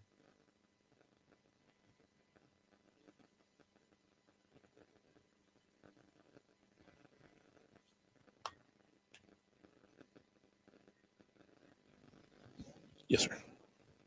How we looking, JP? Okay, yeah, I was just saying that we're coming back from weather. So yeah, you ready? Yep. Hey, who's your next guest? Brett Guyman. Okay, just wanted to put it in because I'm gonna cue it Yep. up. Okay, cool. All right, let's roll. 737 Talk 107.3 FM WBRP mornings with Brian Haldane rolling right along, and our guest list rolls right along as well. As we are in Lake Charles, we are in State Representative Brett Guyman's district, and he hops on board with us. How are you, sir? I'm doing good, sir. How are you? Doing very well. Have we had you on the show before? Never been on your show. Okay. All right. Well, glad to have you. We got a lot of ground to cover because we are now. It feels like the session was like a year ago already. No, it feels like it never ended. You know what? And by the both way, of those things are true at the same time. Those things are true. And by the way, welcome to Lake Charles. No, I'm glad. This is my second time coming to this conference, this luncheon, and I've been looking forward to the full morning. Last time I just got the lunch. Yeah. Looking forward to the full morning, and Lake Charles got some pretty amazing stuff going on. It really is. We've become the LNG capital of the world. We've got a lot of projects coming. Our university, McNeese State University, is just on fire right now. We had Will Wade came and coached our basketball team for 2 years and really turned the whole. You really had to bring that up I'm right sorry, at the blocks. you know, but look, and we'd like to get him back, but we realize that will never happen. But he did an amazing job and really put McNeese on the map again. Our enrollment is up, and the whole community is just really, really on fire for McNeese right now. We also landed the LNG center at McNeese, so that's a big deal for us. So man, we really have some great things going on. How much growth can we have on the LNG front? Like, because I feel like talk about two things being true at the same time. Number one, we've capitalized on it greatly. Number two, we can capitalize so much more. We had a meeting yesterday actually, and had some LNG folks in the room. We were talking about oil and gas, and it's a working group we put together to see what we can do to really take advantage of this opportunity. And they feel like we haven't even begun to tap the potential yet. So we're trying to figure out what we can do in the legislature to be sure that we allow them to be the very best they can be. But for our area, it is the number one issue right now for us. Well, and because, you just look at within our state, but everywhere in the country, and really you've broadened this out worldwide, we are going to have a peak demand for energy that's going to not just peak, plateau. We're going to have a plateaued demand for energy very soon as AI takes hold and you see data centers building up everywhere and more the world gets connected. That level of demand is going to be through the roof. It's almost scary, to be honest with you, on how we're even going to provide it. So that's why we're trying to get out in front of it to make sure that we can keep things moving in a direction where we have plenty of natural gas, plenty of liquefied natural gas, and nuclear, and every other type of energy that's out there that we can get moving. And I think the Trump administration signed a deal with the European Union to provide energy for them as well. So we're going to have a huge demand, I think, for natural gas. How big of a chunk of the last session was natural gas? Well, it really wasn't that big of a chunk because we focused mainly on carbon capture. That kind of was the number one issue as far as in that energy field or energy topic. On the energy front, yes. So we're going to cover a lot of that throughout the show this morning. And I know you had a number of bills on different alternative energy fronts as well. But I was actually expecting you to say the legislative session was all insurance. Yeah. Well, that's what I heard, but I never got out of the room of natural resources. So I don't know what went on in the real world, I would say. But no, insurance was a number one subject, I think, for the legislature as a whole. But we certainly had a lot of time spent in the energy lane, I would call it, solar, wind, nuclear, carbon capture, all of the renewables. That whole area has become a focus, of course, and it certainly took a lot of our time, and I don't anticipate that changing. No, well, because as demand grows, the avenues we choose to the path we choose to follow are going to cause more conversation, are going to cause more activism and whatnot. No doubt. Absolutely. So as a state legislator, let me ask you this. As a state legislator, how do you maintain, like, not knocking Louisiana off of one path, but while at the same time everybody speaks their piece, whether they're for or against any one particular type of energy? I think the way I see this is a lot of this is really new, Mhm. and people have questions and they have concern, and so I feel like right now it's an open dialogue, and we're just kind of like beginning to learn about all these new types of renewable and the new types of energy that are coming, and it's time consuming and exhausting Yeah. because it really is hard to get the information out to people and figuring out how to navigate that. But it's certainly taken a lot of our time in the legislature because we're getting calls and meetings and presentations going on. It seems like almost every day. Well, yeah, it does, and we know we want the state to be out in front. We know we want the state to be a leader with regardless of the industry. We want to be good at what we do. Whatever it is we're doing, we want to be good at it. Whether That's right. whether it be McNeese basketball or Particularly LNG. in McNeese basketball. Yeah. See, the Cowboys are killing it, man. But I walked down that path because battle lines are going to be drawn. So how do you keep the battles compartmentalized? Well, one thing that we're doing now is after the session was over, because it was so controversial on those renewable subject matters, we created a working group on oil and gas, traditional oil and gas, and we are trying to make sure that we don't lose our sight on that, because we have a great opportunity with natural gas right now in particular, but oil is going to be in high demand as well, and we're good at that. We've been doing that forever. Right. And we kind of feel like we may have kind of lost sight of that because we're so focused on the new things that are coming. So we have that back on the radar now, and we're going to spend a lot of time trying to make sure that we are allowing those two industries, natural gas and oil, to just prosper right now and really explode and take off while we're examining and looking at the new types of energy and how those may fit in. Okay, now here comes the hard part, Come on. because you're going to have other states competing for that new energy as well. We've got we've got the primacy involved. We've got a head start already. How do we walk through all the concerns without letting someone else pass us up on the track? I think it's a challenge, but I also think that last session, both industry and the legislature learned a lot, because I think we spent too much time working in opposite directions, and I think both sides have decided it's time to come back together and figure out how we can deal with those controversial issues and move these things forward. And the projects that we're going to do, let's get them going and make them the best they can be. And the issues that are a concern, let's go and address them, and let's try to work together. And I've seen a whole different attitude change really since session on both the legislative side and the industry side, to let's get back together and become a team again and try to figure this out. Well, because it is there's a splash of water in the face right there. There's a wake-up call to say, we all want to move in one direction, but if you have legitimate concerns, we can't leave you in the dust. That's right. Everybody needs to be addressed. Everybody needs to be heard. I agree along with the that. way. And there's some things I think there's some things we can legitimately address, and some things are out of our control. Right. We can't determine what the federal government does as far as subsidies and tax credits and those kind of things. But there's some safety issues that I think we can address, and getting that information out and educating the public and the legislature on the process and how it works and where those trouble spots may be is key, I think. We got State Representative Brett Guyman with us for about 5 more minutes, talking a little bit about the last legislative session. Now, a lot of your work was in the energy sector, but stepping away from energy, stepping away from insurance, were there any other big battles that really ruled the day? I think that was, again, this is my opinion, but I was also bunkered down with the energy part of it most of the time. But I think it was all insurance.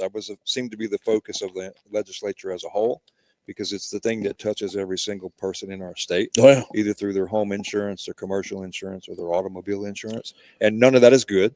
Right. And so we're trying to figure that out as well. And I think the legislature spent a lot of time. I give my colleagues credit for that, because I did not spend a lot of time on insurance. I was on the other subject, but they did a lot of work on that. We had 20 some odd bills, I think, come through the session, and we're hoping that many of those will have a good impact on lowering our rates. Have you been able to unpack a little bit of it to determine if you think they're going to have the desired outcome? Honestly, no. Okay. I have not unpacked insurance. I'm still packing energy. So it's like this really, it's taken all of my time. Walk me through the life cycle a little bit about how when you were in the legislature, that post-legislative decompress versus preparing for the next session, preparing for what's coming. So I've served an entire 12-year term and left for 6 years and came back. Okay. So I've seen a lot of change from 2003 to today. Mm-hmm. But for me as a chairman of Natural Resources Committee, where all of these new energies are new subject matters are coming through. We haven't decompressed yet. I mean, we have had meetings every week. We've had phone calls. We've been on Zoom calls. It's just like the session has never ended.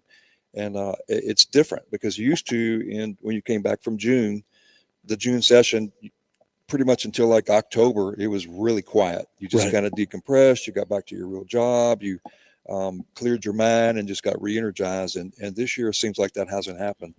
Or last year. Yeah. Well, y'all had like 18, Well, 19 we had so many special sessions last year. Yeah, exactly. It's so, and I bring that up, and this is why I love coming to an event like Legisgator. Anytime I can get out of the studio, when you get out someplace where people are actually doing things, you learn a lot more. And the notion that y'all are part-time employees is about the most foolish thing ever. So I will tell you again, I'm in my going into my 18th year total. And I had a 6-year window between where I was out of office, and it used to be part-time.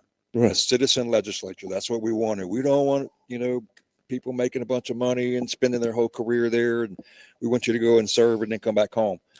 Unfortunately, I think it's technology. I think it's easier to reach us. We have social media. We have, cell phone access that we didn't have 25 years ago. And I think it's the subject matter. There's so much happening. It's coming out like a fire hose, and it just coming at us 100 miles an hour.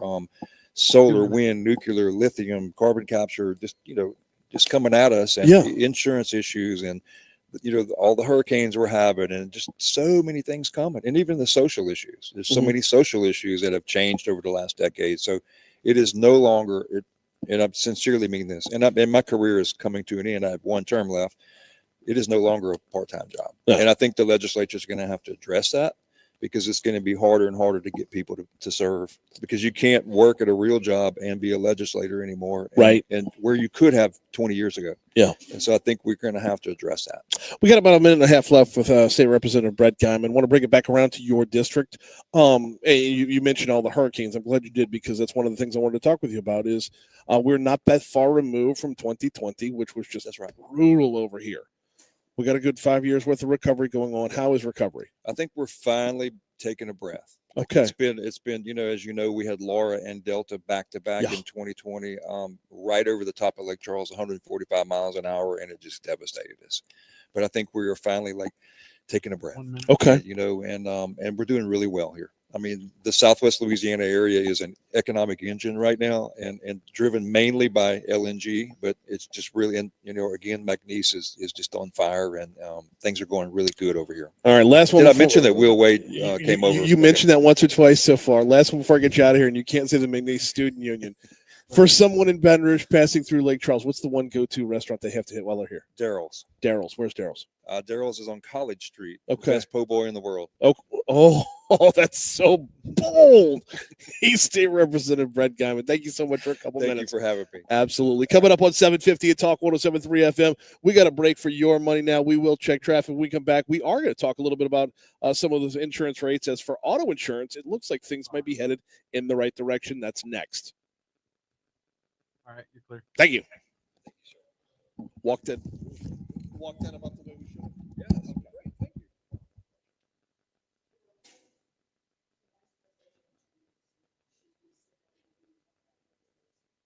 Okay. 8:15 or when? Well, this next segment is only 4 minutes long. Do you want to do that now, or do you? Because we got up to the 35, right?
That's the trees are the original carbon capture, right?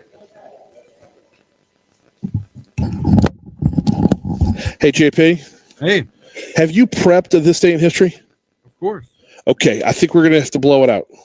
No, that's fine. Hang on to it. We might need it at 8:15, but we might be blowing it out. I don't know just yet. So, Yeah, that's no problem. All I right, always cool. have it just in case. yeah. All right. I just didn't want you to put a whole lot of work into something that we're crushing. No, it's all good. All right. We're going to pivot in this segment real quick. So, how much longer do we have back? You got about 3 more minutes. 3 more minutes. Okay, cool.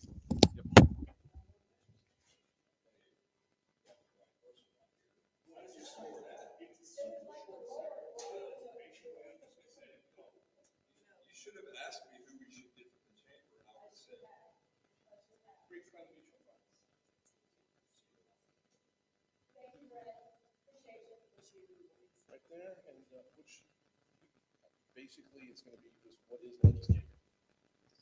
All right. And we're always visible on Facebook.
All right, Brian, you ready?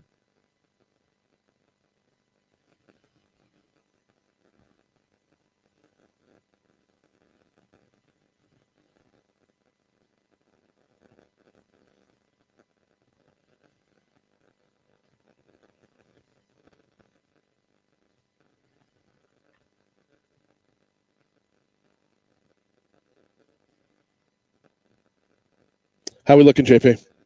All right. Yeah, I just text you. We're ready to come back on. Here we go. 7:55 at Talk 107.3 FM WBRP. I teased going into the break that we were going to talk insurance on the back end, and we have to pivot right now, which is what we do when we are live on location. Want to welcome in from the West Baton Rouge Chamber, Michelle McGinnis. How are you? I'm doing well. It's actually the Lake Charles Chamber, Southwest What did I say? Louisiana Chamber. You said West Baton Rouge, but Oh my goodness! all No, good. you know why I did that? Because it was Anna that introduced us. That's why I did that. This Southwest. My apologies. We are in Lake Charles. I sorry about that. But y'all are the ones that put this on. What is Legisgator? So about 20 years ago, we, the Southwest delegation and the chamber, thought up a way to get some attention to the Southwest region. Mm-hmm. So our delegation felt like maybe we weren't getting as much attention as the rest of the state. So we came up with the idea of having an award ceremony for our legislators after the session, and came up with a clever little Legisgator name. And it started out small 20 years ago about this time, and it's grown ever since. Grown into what? Because I got to come to the luncheon last year, but there's so much more that Yes. happens in the, the 2 to 3 hours that lead up to the luncheon. Yes, yes. So the luncheon is actually the award ceremony, but our federal delegation gets to come in and give us an update about what's going on in DC, Mhm. and then our local legislators get to come and kind of tell us how the session went, and then we do our awards. The show ends with the Legisgator of the Year. Mhm.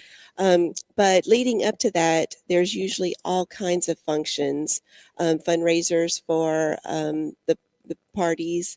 We have our major sponsors, Sasol and Woodside, that'll be here this morning doing coffee and conversations. We have a discussion with the emerging energy sector on low carbon Oh, that'll yeah. go on this morning. So we usually try to have a little bit first thing in the morning to kind of get people over here, a little bit of mingling and networking time before the actual luncheon begins. As I started to dig in on Legisgator, when I first came to it last year, as I started to dig in a little bit, the evolution of it, I think, is the biggest thing. The fact that y'all have found something that's freaking awesome.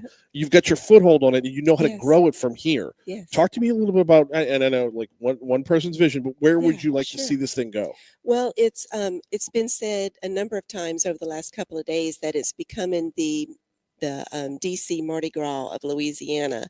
So that's how we're looking to maybe expand next year to, it keeps growing earlier and earlier. So we started out with just the Friday events. Now it's Wednesday, Thursday, and Friday. So we're looking to maybe have some policy workshops and other things next year to kind of expand the week. Okay, so if I could follow up on that, when I go to Washington Mardi Gras every year, one of my biggest takeaways is I learned there what's going to happen Right. in the session.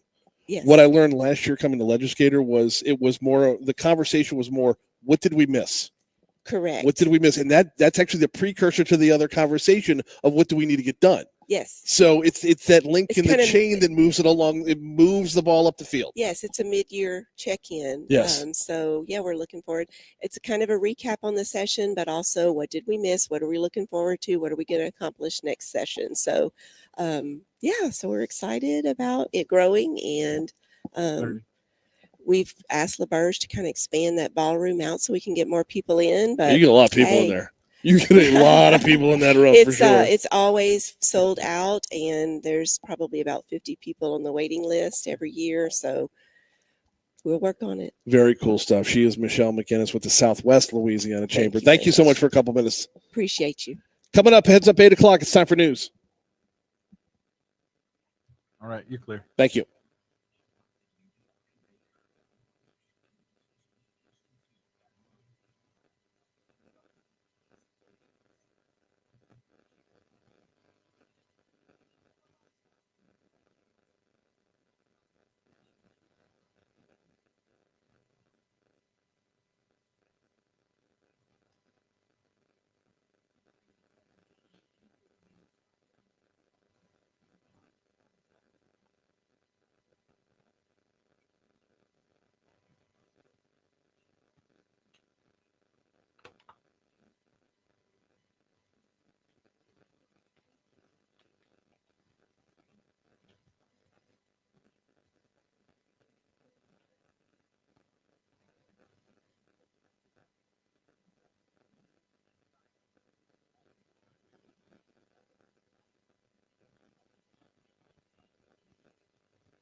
All right, JP.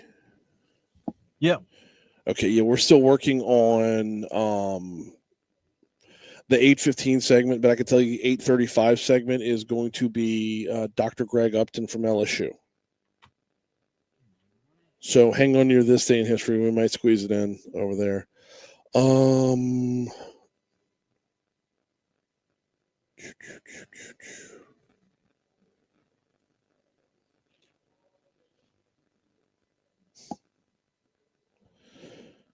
I didn't realize.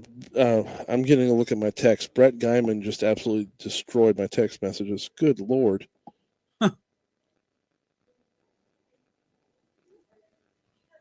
You know that's Moon's buddy, right? Oh, I didn't realize that. I knew he was familiar. That's why when he said he wasn't on the show before, I'm like, No, he comes on Moon's show like. That's what it was. Then it was Moon's show. Damn near co-host.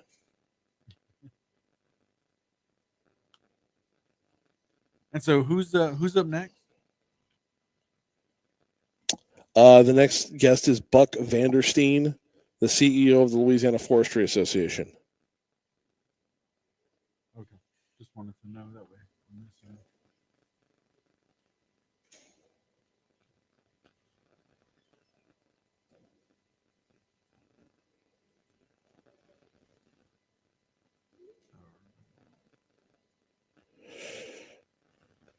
We just got into weather. Oh, this is so stupid. Okay, so I thought it was real. I thought the outrage was real with all the texts about Guyman. It's every one of them agreeing with him on Daryl's Po' Boys. Oh, really? Okay. Yeah.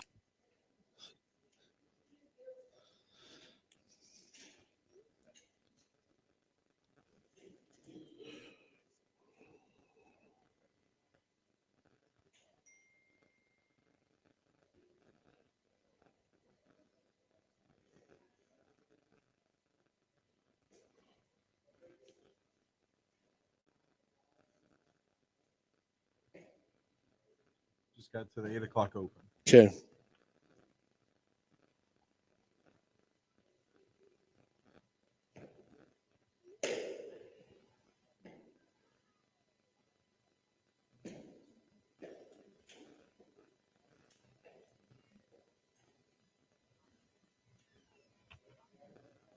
You go ahead and put that on. All right. Ready? Yeah. 8:06 at Talk 107.3 FM, WBRP, hour 3 of Mornings with Brian Haldane coming your way right now.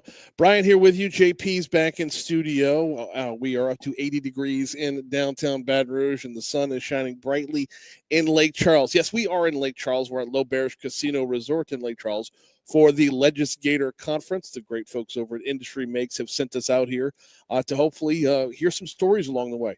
Some stories getting shared about industry in Louisiana and about how everything ties together. And that's kind of what we just talked about in our last segment with Michelle McGinnis from the Southwest Louisiana Chamber, talking about why they put Legisgator on, and it's conversation starting is what it is. So we are going to, I tell you what, normally at this time, we have this day in history.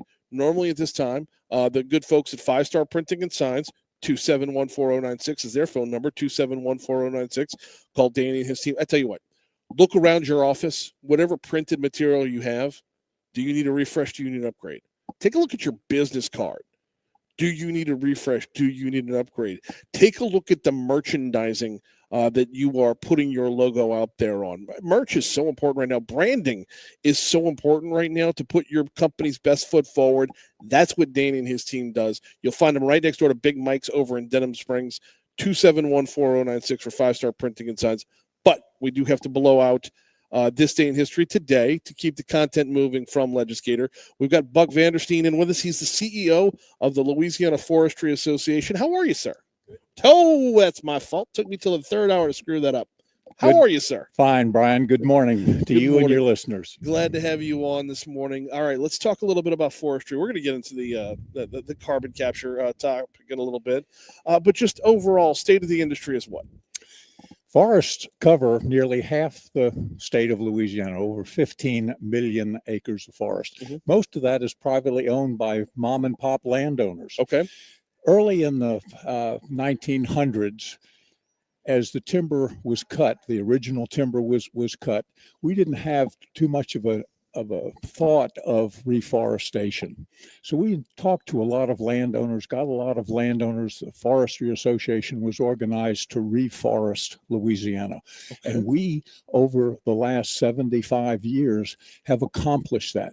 We have done those landowners have done such a good job that today we're growing 70% more wood in our forests than what we're taking out. So a lot of landowners are saying, we have all this resource, what are we going to do with it? And Louisiana has been blessed in the last 5 years. You know, we have 4 new sawmills that have moved into Louisiana. Really? Yes. And we have an opportunity for some mills to come in and utilize what we call our small diameter timber, our first thinnings, the material that's left after the logs are harvested for the sawmills. Okay. These are the real opportunities that we have. And normally we've used the pulp and paper industry to do that. Yeah. But the public has stopped reading newspapers, and those industries. I got it all right here on my iPhone, sir. Yes, sir. iPhone, yes. And those industries, we actually had a closure 15 years ago in Pineville with International Paper Company. And just this February, International Paper in Campty, Louisiana, which is in central Louisiana, announced a closure. Okay. And when these plants close, that's 400 to 500 people that are out of jobs. The loggers that supply that mill, 100 or so loggers that have to find other markets. And 2 million tons of wood suddenly don't have a place to go. Right. So we are really excited when we have a new opportunity coming in to utilize that material and produce a product that people want to buy. Now, that product is not a traditional product. It's a wood fuel. It's a renewable fuel product. Okay. And we've got a plant up in Pineville, Louisiana, called Beaver Lake Renewables. They're going to take over 2 million tons of wood from small landowners. Yeah. They're going to cook that wood, produce a methanol that will be sold to the shipping industry to run commercial ships all around the world. That process generates carbon dioxide in the process. You're breaking wood down and you're generating carbon dioxide. The markets for this product say, we would like to see you reduce your carbon footprint by capturing that carbon and putting it away somewhere. Well, yeah, the efforts to process, to harvest, to process, and all that, those efforts have a carbon footprint, but also you're removing trees from the equation, which is the original carbon sequestration or carbon capture. Exactly right. You're twofold here. Absolutely. Our trees have been sequestering carbon ever since we start. And our philosophy in Louisiana is when we harvest trees, we always replant, of course, for future generations. So we will always have that material. So we are excited to see these plants come along. We are concerned with the outcry of people saying that, this carbon capture and storage is going to kill people. It's going to devastate our economies and our communities. Economically, when these plants come in, they are not small investments. The little plant up in Pineville, Louisiana, and I say a little plant, $2 billion facility in a community of central Louisiana, unheard of. There's not been a project that large in central Louisiana. And what are they making? They will take wood from all the landowners and the loggers that are producing it. They will cook that wood and they will make a methanol fuel. They're breaking down from the wood. From the wood. You think about wood. Wood is made up, we're getting a little technical here, but That's wood fine. is made up of carbon, hydrogen, and oxygen. Okay. And when you cook that wood, you break it down into those basic elements, and you can make all kinds of things out of wood. It is absolutely remarkable. I did not. Yeah, we know about lumber. We know about paper. We know about everything from furniture to pellets to whatever. Methanol was not on my bingo card. That's right. And even some of these plants in other parts of the state that are looking at Louisiana to invest, they're talking about making what they call sustainable aviation fuel. So the next time From a tree? That's right. Next time you get on an airplane, you may be thinking, that plane is motored by wood. So the natural follow-up here is, am I flying oak or am I flying pine? That's good stuff. We got just can I keep you for about 3 more minutes here, because I've got a couple of follow-up questions. We are talking with Buck Vandersteen, CEO of the Louisiana Forestry Association. I got 3 more if I can. The lifespan, the planting to harvesting versus demand, is this something that's going to be a constant playing of catch up? For products or for this methanol? For the methanol. For the methanol. We hope it is a long-term project. Yeah. All of the plans are for it to be long-term. Mm-hmm.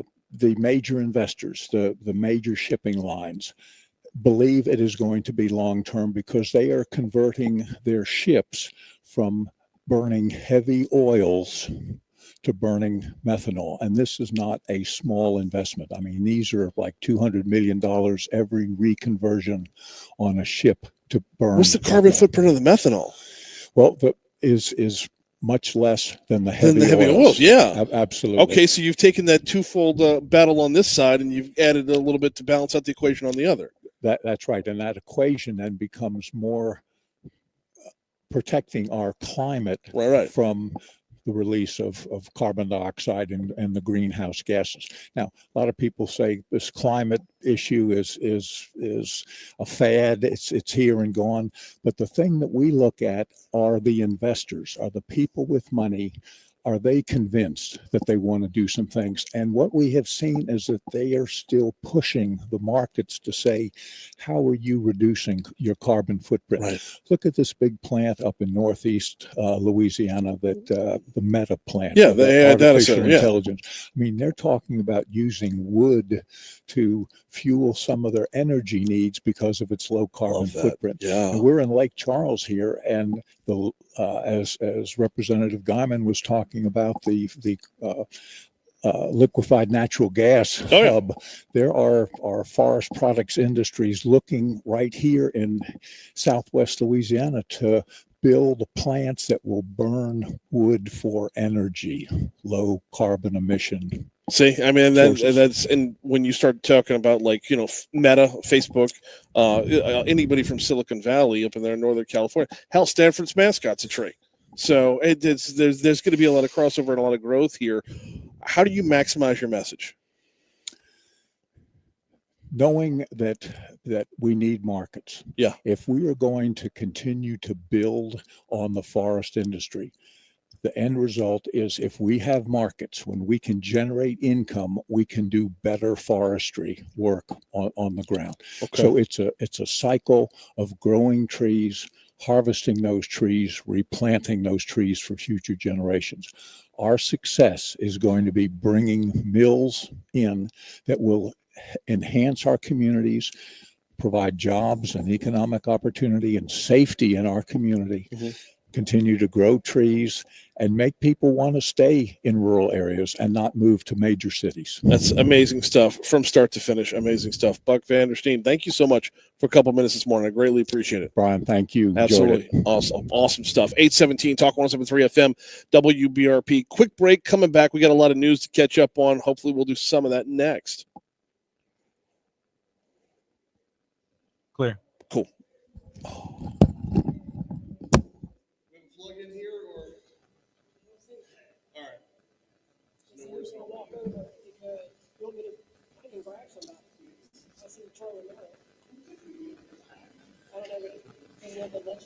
I don't know what he was talking about.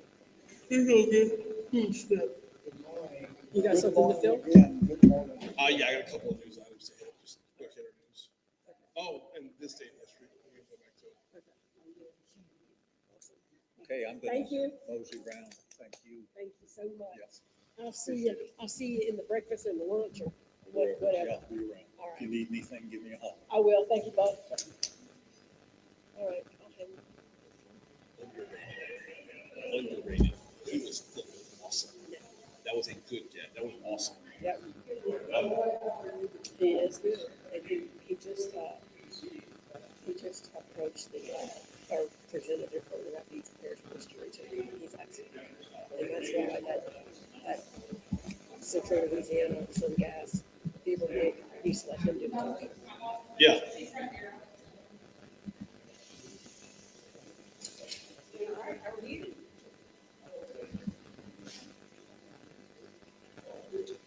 So he's Forestry Association.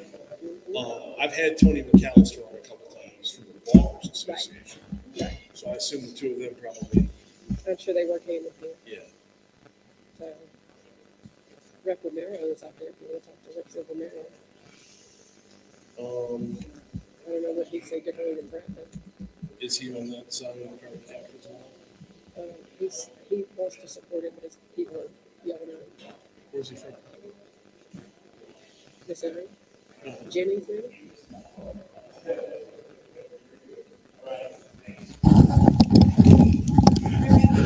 Hey, Brian, you ready? Yes, I am. You got a guest here or no, you said? No, I do not at the moment. Okay, just checking. All right. Let's roll. 819 Talk 107.3 FM, WBRP, mornings with Brian Haldane, rolling right along. JP, I know we had temporarily tabled this day in history. You wouldn't by any chance still have it on hand, would you? Always, bro. That You is ready for awesome. this? Let's go.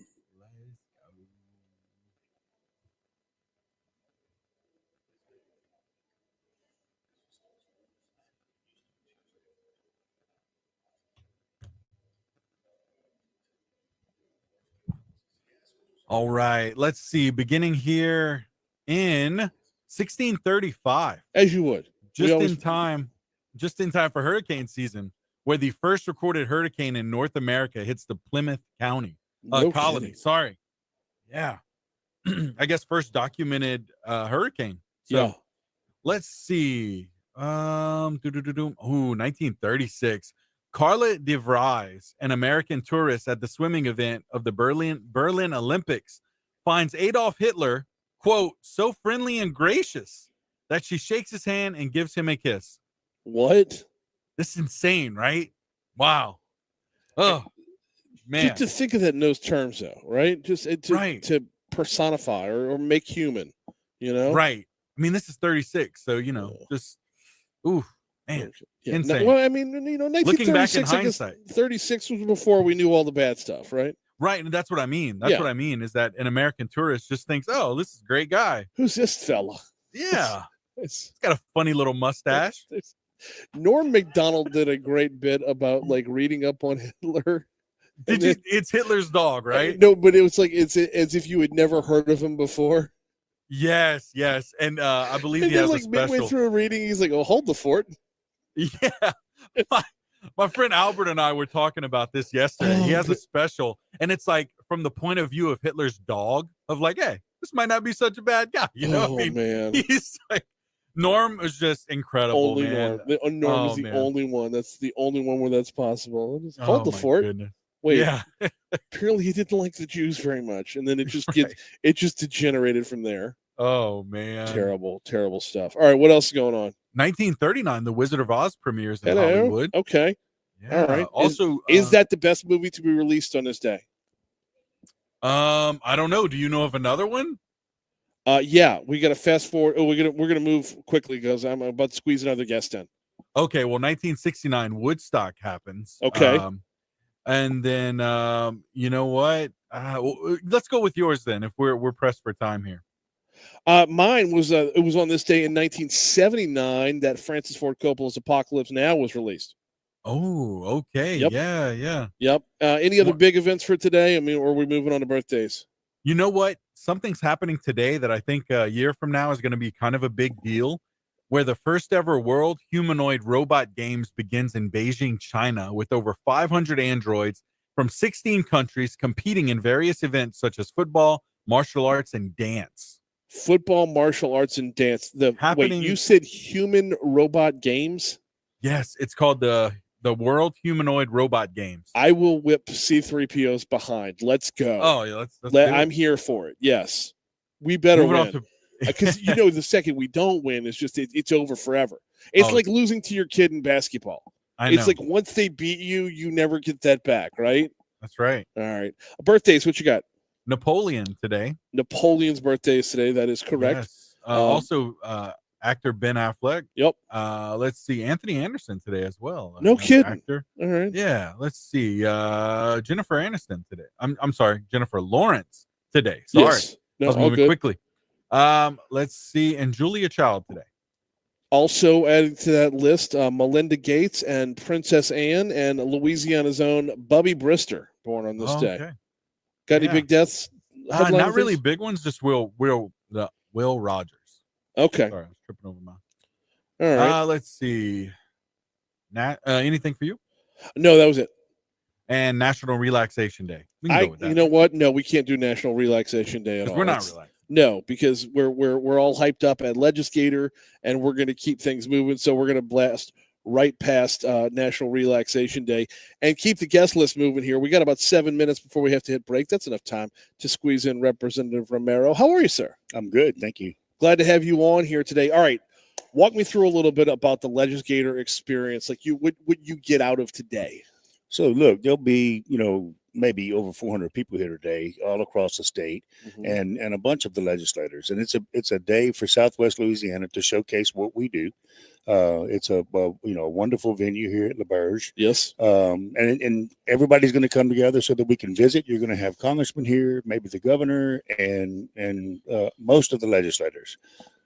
The coming together, this is one of the things that Louisiana does so well. This is why I wanted to come out here. Is one of the things that Louisiana does so well is we do business where it's not really business, Right. but business comes out of it. Right. It's it's one of those that I don't think anybody else gets this right. Right. So since we got you here, let's walk through. You had a busy legislative session. We did, and it was probably this is my sixth session or general session, and it was probably one of the busiest and most grueling, believe it or not, because the agenda was very important. We had lots of insurance bills that we passed on the House side, trying to help lower our insurance rates, but it was just a grueling fiscal session. No, yes, it absolutely was. You mentioned the insurance right there. I'd be remiss if I didn't mention along the way, we're going to see a reduction in auto insurance rates, not because of the work that y'all got done during this session, but overall, outside factors that have been, I want to say it's a reduction in accidents or something to that effect. But I'll save that for another time. Walk me through your legislative session. What'd you work on? So I had a number of different bills. I actually chair the Ag Committee. And the Ag Committee was very quiet, believe it or not, which is unusual. But Dr. Strain didn't have a whole lot of things that we needed to do, and the Ag community, except for the insurance, and we always deal with the CCS issues as well as the solar issues. But I helped the Natural Resources Committee. Representative Guyman, Chairman Guyman, he had a very busy one, and just lots and lots of things that were going on the in his committee. So I tried to help him a bit, but we had some good legislation. Probably one of the biggest bills I've ever passed was to add a mandatory 2-year sentence if you do a hit and run, and cause severe bodily injury or death, and that was a big deal for me. That is a big deal. Right. Okay. So this is one of the things I'm always curious about when legislation comes. Sometimes it's ripped from the headlines. Sometimes it's a personal story. Sometimes it's just you see policy elsewhere and we want to replicate. Where'd this one come from? So, believe it or not, it came from a local incident that happened in Jeff Davis Parish. And if you start looking at the headlines and reading the newspapers and listening to the news, it's happening much and more often. Yeah. And so I started doing some research after we had this incident here. It was a father who was riding a bike, and he was pretty much a professional bike rider. He did that often and on a back road, and the gentleman that hit him drove off, and it was a bad deal. So anyway, the family, who I'm very close to, called, as well as the DA from Jeff Davis, and said, look, I think we probably need to look at this. And so I started doing research, and it clearly showed that there's been a huge increase in hit and runs across the state and all the way across the United States. So we got with the DA's Association and my local DA and some others, and thought this might be a good bill, and it ended up being a very good bill. And I think it went into effect on August the 1st. Mm-hmm. So now, if you do that, if you cause bodily injury or death, and don't try to help someone, you're going to go to jail for 2 years, mandatory. No parole, no early release, nothing. Right. I mean, the sentence will probably be longer than that, but the mandatory you will get in there it'll be at least 2 years before you're back out again. Right, and I think the upper end of that sentence is 10 years. Okay. So, but it's. I guess it's a shame on my side, or from where I come from. So I was a 21-year veteran in the fire department, so I've got to see some of these things that happen, and I've also trained in first aid and first response. How can you not help somebody? Yes, you may have caused an error. It may be a bad mistake, but pull over and call 911. Try to, give care. And then, if something happens, something happens. It's just part of, I guess life. Yeah. I just, the thought process, the level of vanity and or narcissism that doesn't want to claim responsibility for anything or have any to be bothered. I mean, it's just that level of lack of humanity does need to be addressed. That being said, though, you ran this out in a fiscal session. Is it tough to get a little bit of oxygen under your bill during, when all eyes are on the budget and taxes? It can be, but it's actually refreshing to do it at that time because we get That's 5 bills. That's a strong point. Yeah. Well, we get 5 bills. So there's not as many of those bills. So people kind of pay attention. Okay. And you kind of get away from the taxing and the budgeting and all those things. So, which can be, in my opinion, I guess maybe a little bit more boring, but just as important. We got about 30 seconds left. You eyeing up anything for next year yet, or is it still too soon? So I keep a running list of items that I think are important, and I work with other think tanks across the United States as well as other states to make sure that we're doing. If we're going to run some legislation, it's going to be done somewhere else and done successful. I'm a strong advocate for SNAP legislation. I've done that work a couple of years ago. The big Maha bill that was brought this year by McMath, was an interesting bill, and look, it's going to cause some concern, but I just think that's the right direction. During the session, talking about taxes, one of the things that we found out that happened, and this is kind of how legislation happens. During the special session last year, between the House and the Senate, we put in where the state could give a rebate to the remitters of sales tax, right? So they could get a portion of that. Well, we left out the locals, and when you did that, my businesses started calling me and saying, "Hey guys, we need this money to be able to pay the people that are going to do the computation and to do the remitting of the taxes." Okay. So I brought a bill, and it passed to allow that to come back. Very, very cool stuff. He is Representative Troy Romero. Man, I appreciate a couple quick minutes this morning. Thank you so much. Thank you. 8:31. Here comes. I did it again. Here's the national headline. You ready for this? Donald Trump and Vladimir Putin are meeting. That's everything ABC was going to tell you in that last minute. Let's hit local news, traffic, weather. We'll continue next. Clear.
All right, what's good, Facebook?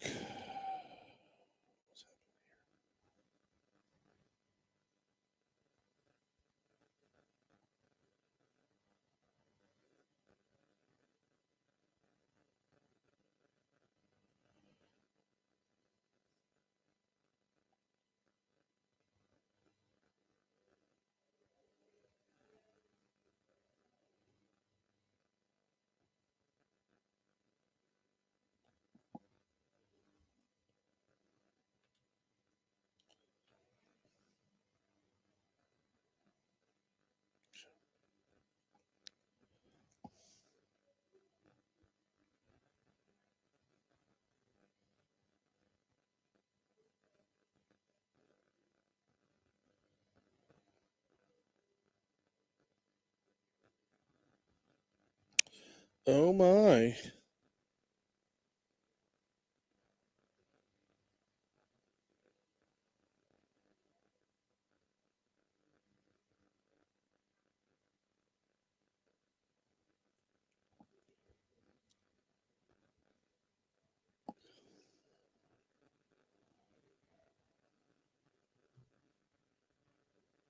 right, Brian, about to come back in.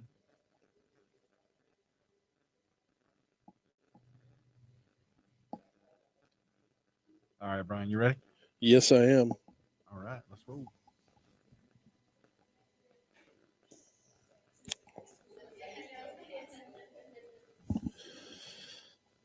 Coming up on 8:38 at Talk 107.3 FM, WBRP, mornings with Brian Haldane, rolling right along. We're waiting on Greg Upton real quick. Hopefully we can connect with him.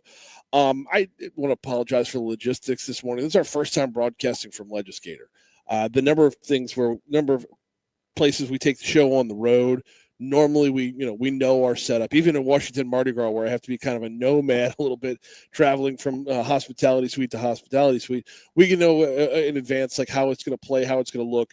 This year's Legisgator, this is completely testing the waters right now, and unfortunately, my back has to be to where my next guest will be walking up from. So y'all might see him before I do if you're watching on Facebook Live, if we're able to connect. If not, I know where to find Greg every day. I mean, he's over there at LSU. Dr. Greg Upton's been a regular on the show in the past, and talking carbon capture, usage, sequestration is going to be a topic that's not going away. So if we don't connect today, no biggie. We do still have a lot to cover. Couple of things. Okay, first and foremost, let me get to this. Got to remind you about the folks over at Vex European. VexEuropean.com is the website, VexEuropean.com. I tell y'all every day that I am a Vex European customer. I swear by them. I love the level of Vexpertise that I get because I have an 18-year-old vehicle, and that vehicle needs a little bit of love to keep it running. And I got to tell you, she runs like a beaut.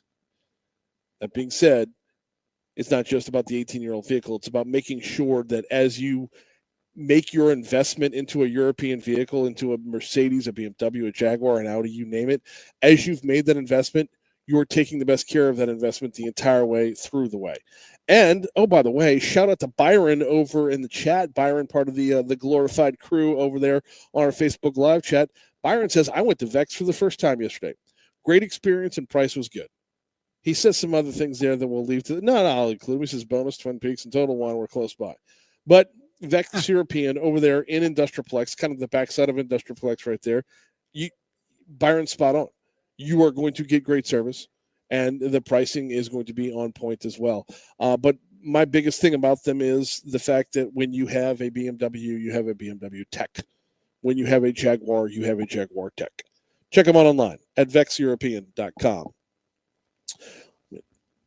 Turn around here, see if we got anybody. All right.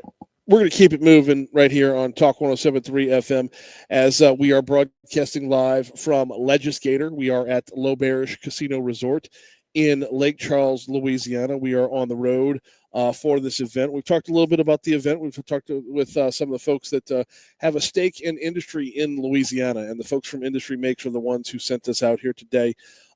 Just very much looking forward to the slate that's to come after we're off the air this morning, and hopefully growing this a little bit. Growing not really our footprint in this thing, but just the fact that we can share the story of what's going on today from Lake Charles.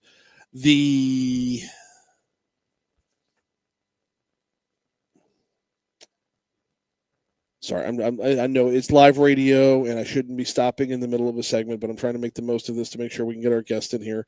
We don't have him yet, so we'll just keep moving. And if I have to stop again, then no big deal. Wanted to circle back to a story, or I should say a press release that came out yesterday, and I mentioned this very, very briefly with Representative Romero on, and I wanted to go back to it now, coming from the Insurance Commissioner's office.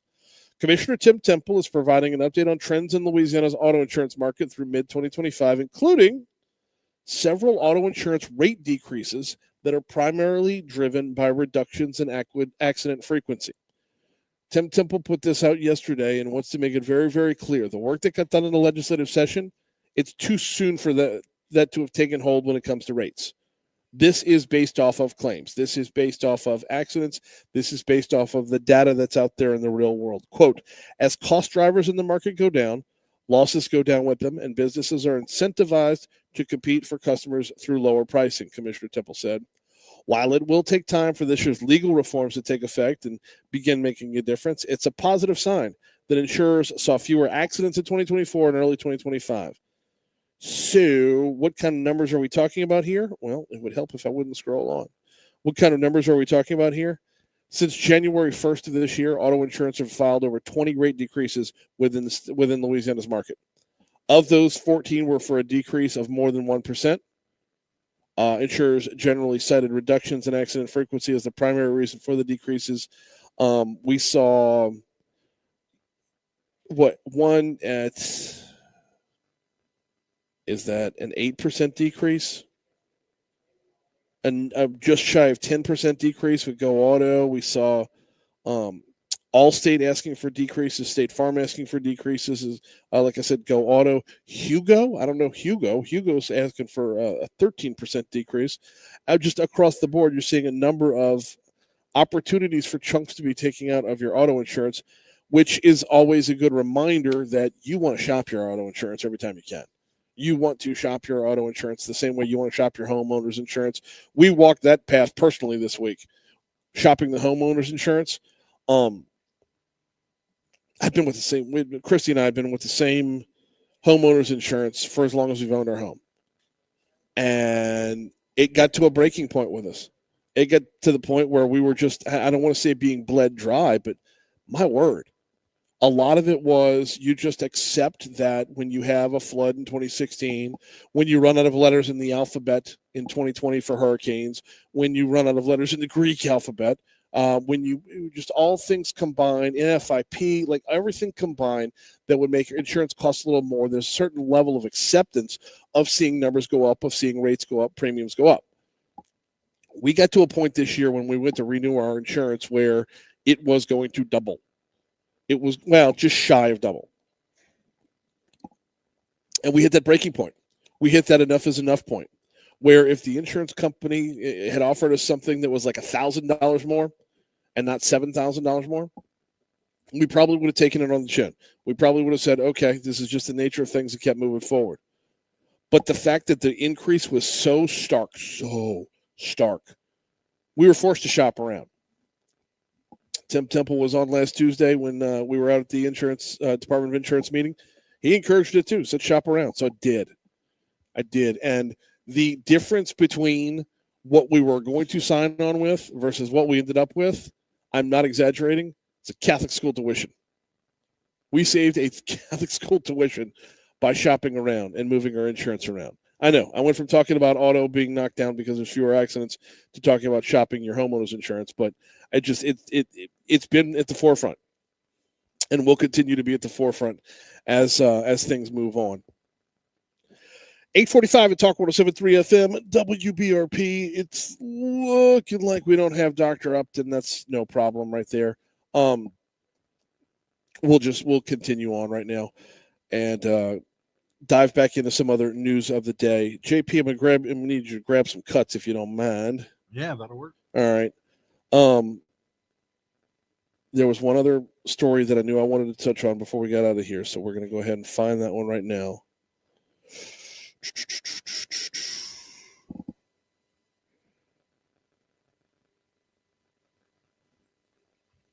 Here it is. We had it in top stories earlier. If you could grab 10, 11, and 12, please. Will do. Our state's Attorney General, Liz Murrill, held a press conference yesterday. She has filed a child protection lawsuit against a popular online gaming site that she says is overrun with harmful content and child predators. Cut 10. And I need it in my ear too, please. I'm announcing today a lawsuit against Roblox, the #1 gaming site for children and teens. It's also the #1 site for sex predators. Imagine that. The sex predators are congregating where the children and teens go. Murrill says there's nearly 82 million daily active users. 56% of the users are under the age of 16. In the lawsuit, Murrill claims Roblox allows for the distribution of, there's no better term for this, there's no softer term for this, child sex abuse material. They fail to implement basic safety controls to protect child users, and they fail to provide notice to parents and child users of their dangers. There's no age minimum with Roblox. There's no age minimum nor requirement to verify age. Parental permission to sign up is not there as well. Murrill says when you start adding these things together, you're setting yourself up. That's a recipe for disaster. Cut 11. Sex simulation experiences, public bathroom simulations, which are listed as appropriate for kids aged 9 and over, escape to Epstein Island. There were hundreds of these for all ages. Insane. I know my son has mentioned Roblox once or twice. I don't know that he's ever played it. I don't think he has. There's been an offshoot mention of it once or twice, but Roblox is big. It's out there. There's a JP.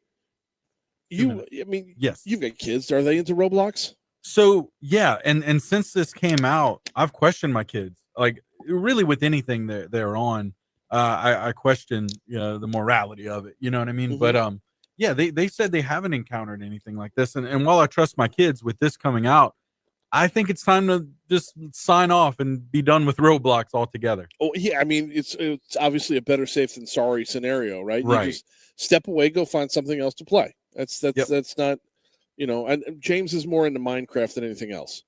Right. So I'm like, and yeah, go play in that world. I don't understand the world. Like I grew up, I wasn't a gamer growing up. I wasn't into comic books growing up. Same. Yeah. I grew up playing sports. So I don't understand that world at all. So I just kind of stand down and say, you do you, buddy. If you're happy, I'm happy for you. But when you start to see things like this, like a lot of parents are going to have to be a bad guy real soon. Yeah, unfortunately.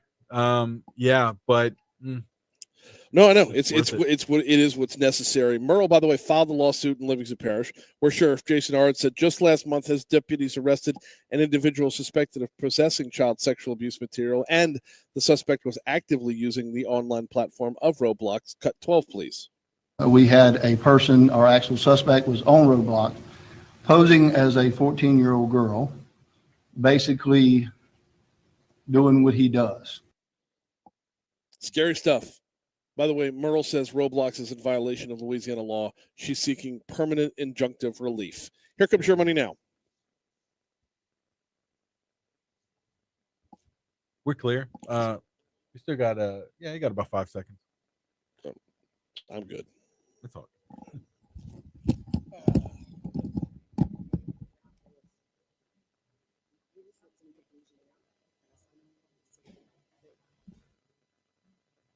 But yeah, Facebook. What about your kids? Anyone in there got any kids or grandkids on Roblox? I've seen several videos that kind of raised some concern recently of just random guys showing up to kids' houses and their parents are home and they're wondering why the guy's there, but the guy posed as a 13-year-old kid on the platform. So yeah, it's alarming and it's just disgusting all around. So yeah, my kids are off of it.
La la la. Hey, Facebook, we're gonna get out of here. We gotta bounce the second this bad boy's over with. For a quick phone call and an update.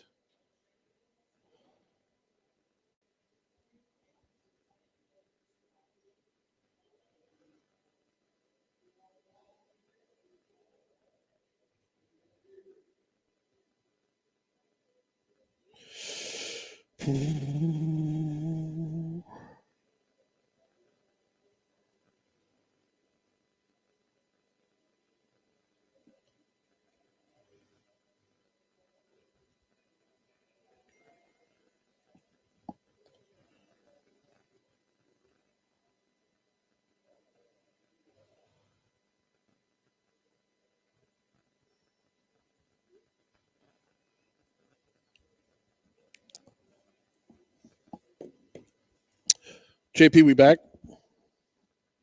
Yeah, we're about to be. Okay.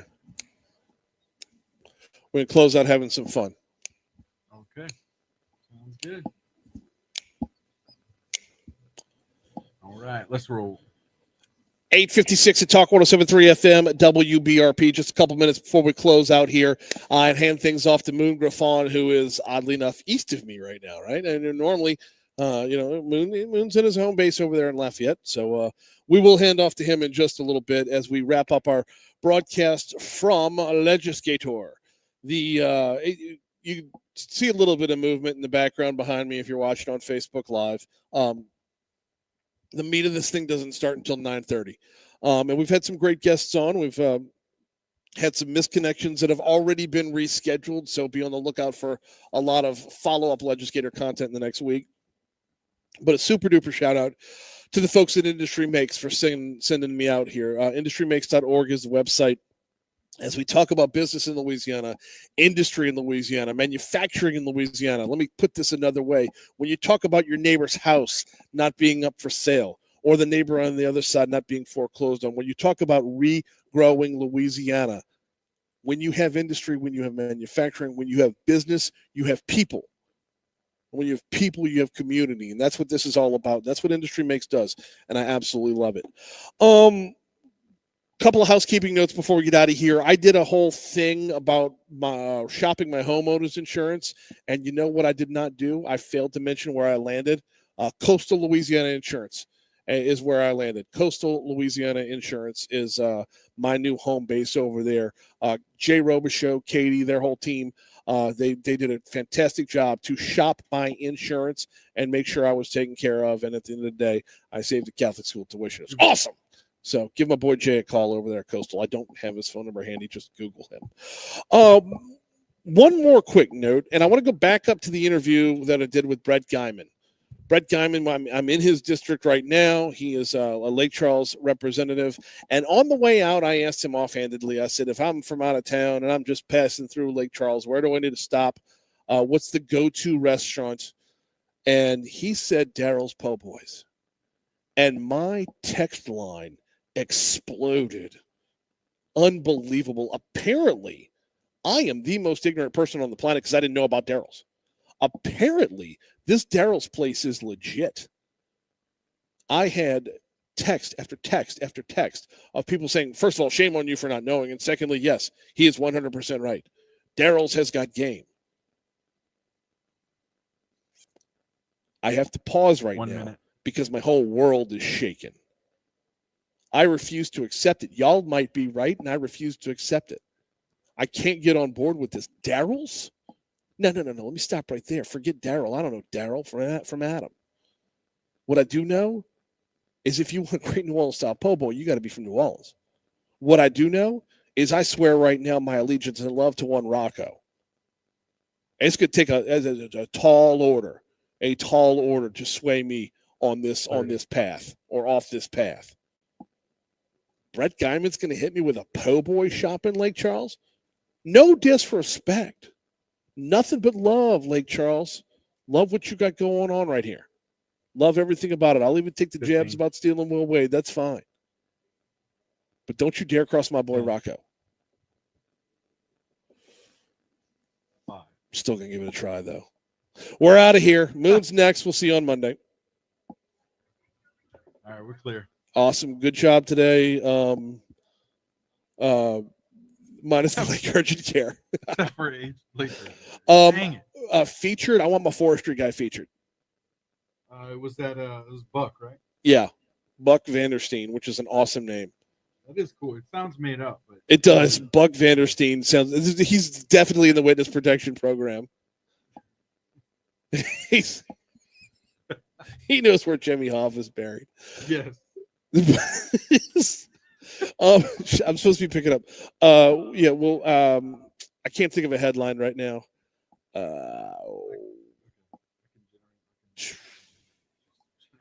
I guess something as simple as this